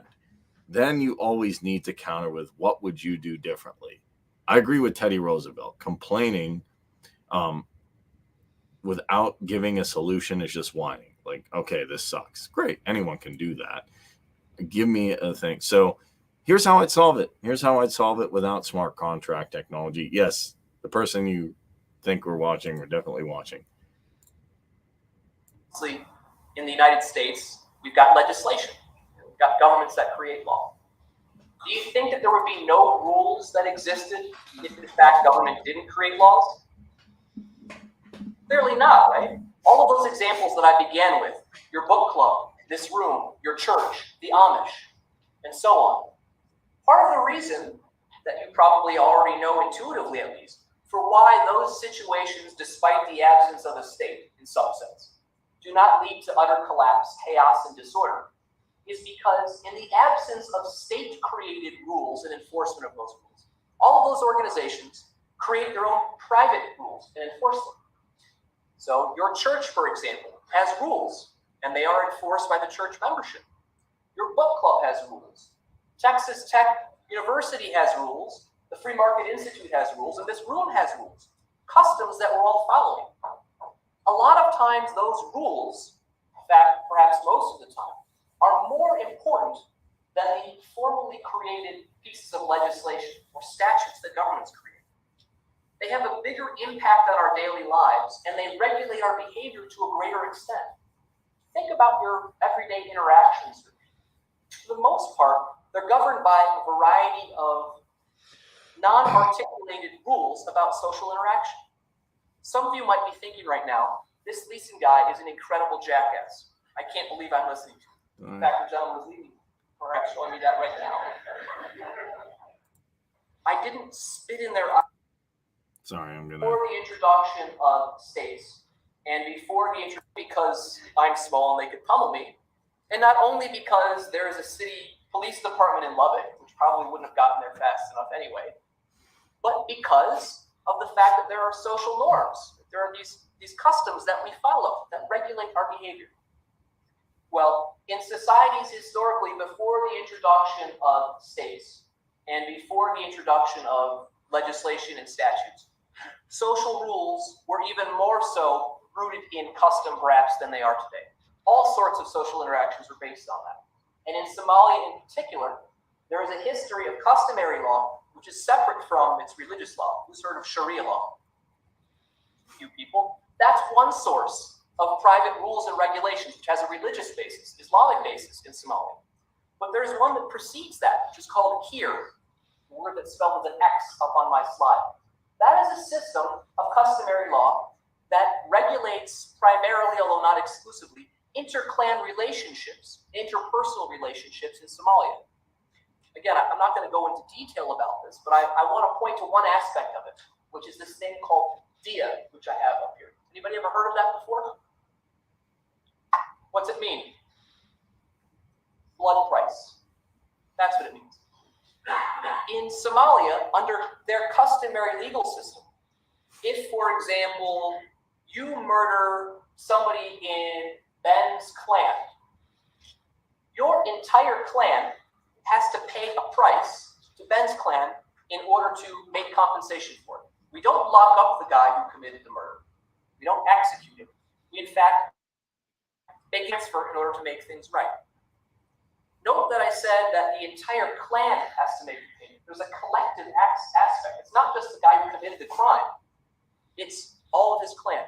Why might that be a sensible part of any sort of legal system, although it's not typically part of our legal system? Anybody have an idea? Yes. Yeah, it affects incentives, right? Now everybody, if we're in the same clan, what's your name, sir? Eric? Is that what you said? Yeah. If Eric and I are in the same clan, and I think, Eric's a little bit shady, which I do think. And we have this system under customary law for in Somalia. I'm going to really want to keep a very close eye on Eric to make sure that he doesn't end up hurting Ben or somebody in Ben's clan, because ultimately that's going to come out of my pocket. It creates very strong incentives. When I was in graduate. So yeah, that's the mechanism. I see what you're saying. Do you think? Yeah, I do agree with a lot of what he was saying. Absolutely, and I've talked about that. You've probably heard me talk about a lot of that stuff. Like we absolutely have systems by which we orchestrate or systems by which we organize ourselves in society, and systems that a lot of them are actually unconscious. See, there's unconscious instinctual systems that we have that have to do a large portion with evolutionary biology and also the evolution, what I call the evolution of civility, right? The standards of social norms change. And what one thing is completely normal, like saying like the N-word, right? Being racist and stuff is completely normal, where those normalities of the normalities of civility get changed to the abnormalities and they evolve. But at your core, you have your own fundamental rule of law, quite literally. And that rule of law is not governed and does not need to be governed by the state, which means if we all have our law, we all different in our law, although we all usually do share common law, which is quite literally where that comes from. We all share common law, which originally comes from the Bible, right? That thou shalt not kill. We don't always agree on this. There are some people out there who think killing is fine. But the point is that you don't need the government, nor the state, nor any sort of provincial government, for that matter, to legitimize those laws that are already biologically and psychologically contained in you. And I think that's what he was getting at. Yeah, and that is what he's getting at. He's saying social cooperation actually comes more from inarticulated rules about social norms. Yeah. Oh, yes, way more than the state. Yeah. I mean, people do as they wish. Most people don't think of what they're doing and like, oh, the state's going to come after me. Like, the Supreme Court said I can't do X. Exactly. No, I've never heard anyone ever say, oh, the Supreme Court said, or the president said, or city council. President doesn't really do much with your. Oh, city council said I can't do this. Like I've never heard that ever at all. It's just like, oh, if I do this, well, so-and-so will look at me bad. I'll lose money. I can't do this. I can't. Oh, I'd get in a fight with that guy, but I'd lose my job. They don't care. I knew one of the major incentives, though, that is not. I wouldn't say it's an incentive structure based from the state, but based off of consequences is mutual force and mutual destruction. Like people say, oh, I'm about to pick up this gun, shoot someone. I might get arrested. Like that is a sort of a incentive structure that is built upon certain institutions in society. But the problem where I disagree with the statists is that I don't think those institutions need to be there and need to be ruled by the state. I think those institutions can be, again, like the structures, mutually agreed upon institutions that are private organizations that work together. I don't think you need government to have private institutions that regulate behavior in cities or towns and districts. Yeah. And actually, in my opinion, it's not even private institutions that are doing it. It's like you're saying, something coming from, that's why religion was a big thing. Like Nietzsche said, like, God is dead. He didn't mean a God, like actual, a physical, metaphysical being. He was talking about like people's moral structure is gone. Yeah, values, people's value systems. If you take that away, the inherent value systems, which did morph into common law coming from the Bible or coming from the Quran or something, it's interesting because Jordan Peterson asked people, okay, fine, you get rid of the Bible. Where does your value structure come from? Oh, it comes from me saying I'm a good person. What is it? Then it becomes, what do you think is a good person? Well, I do that, the whole like Sam Harris trying to justify his morality. So it's interesting. But with that being said, we've been going 2.5 hours. I got to get to going somewhere soon. So anyways, sorry, I went to visiting Ukraine. Yeah, you adopt a Ukrainian. God, So I wish I could. All right. So, guys, if you want to keep the decentralized revolution going, no more war like we're seeing now, no more lockdowns like we had, no more bailouts, no more mandates, check out the lpmisescaucus.com. You can get some of our resources and learn more about it here. And if you want to get a cool t-shirt, if you want to get a cool mug, if you want to get stuff that's actually made in America, which is good, then you can go to quantumeffect.org. We got some cool ones like F. Edison. I got this shirt. I like it. You should have pulled it up. You should have had it with you. I would. I can go run and grab it. You're good. You're good. I got the New World Order with a nice quote from good old Ted. Got some TJ, rocking some TJ, Sleepy Joe, good old Heel. Alex Jones, he's fighting the globalists. He's doing a good job. And Dr. Ron Paul. And if you go all the way to the bottom, you can also get a Mises tea. If you go all the way to the bottom, you can get some really, really cool water bottles and traveling mugs that are really nice. And you can check out all of the different shows here as well as the videos and content. So, all right, guys, thank you for watching The Essential Libertarians, giving you the tools for self-governance.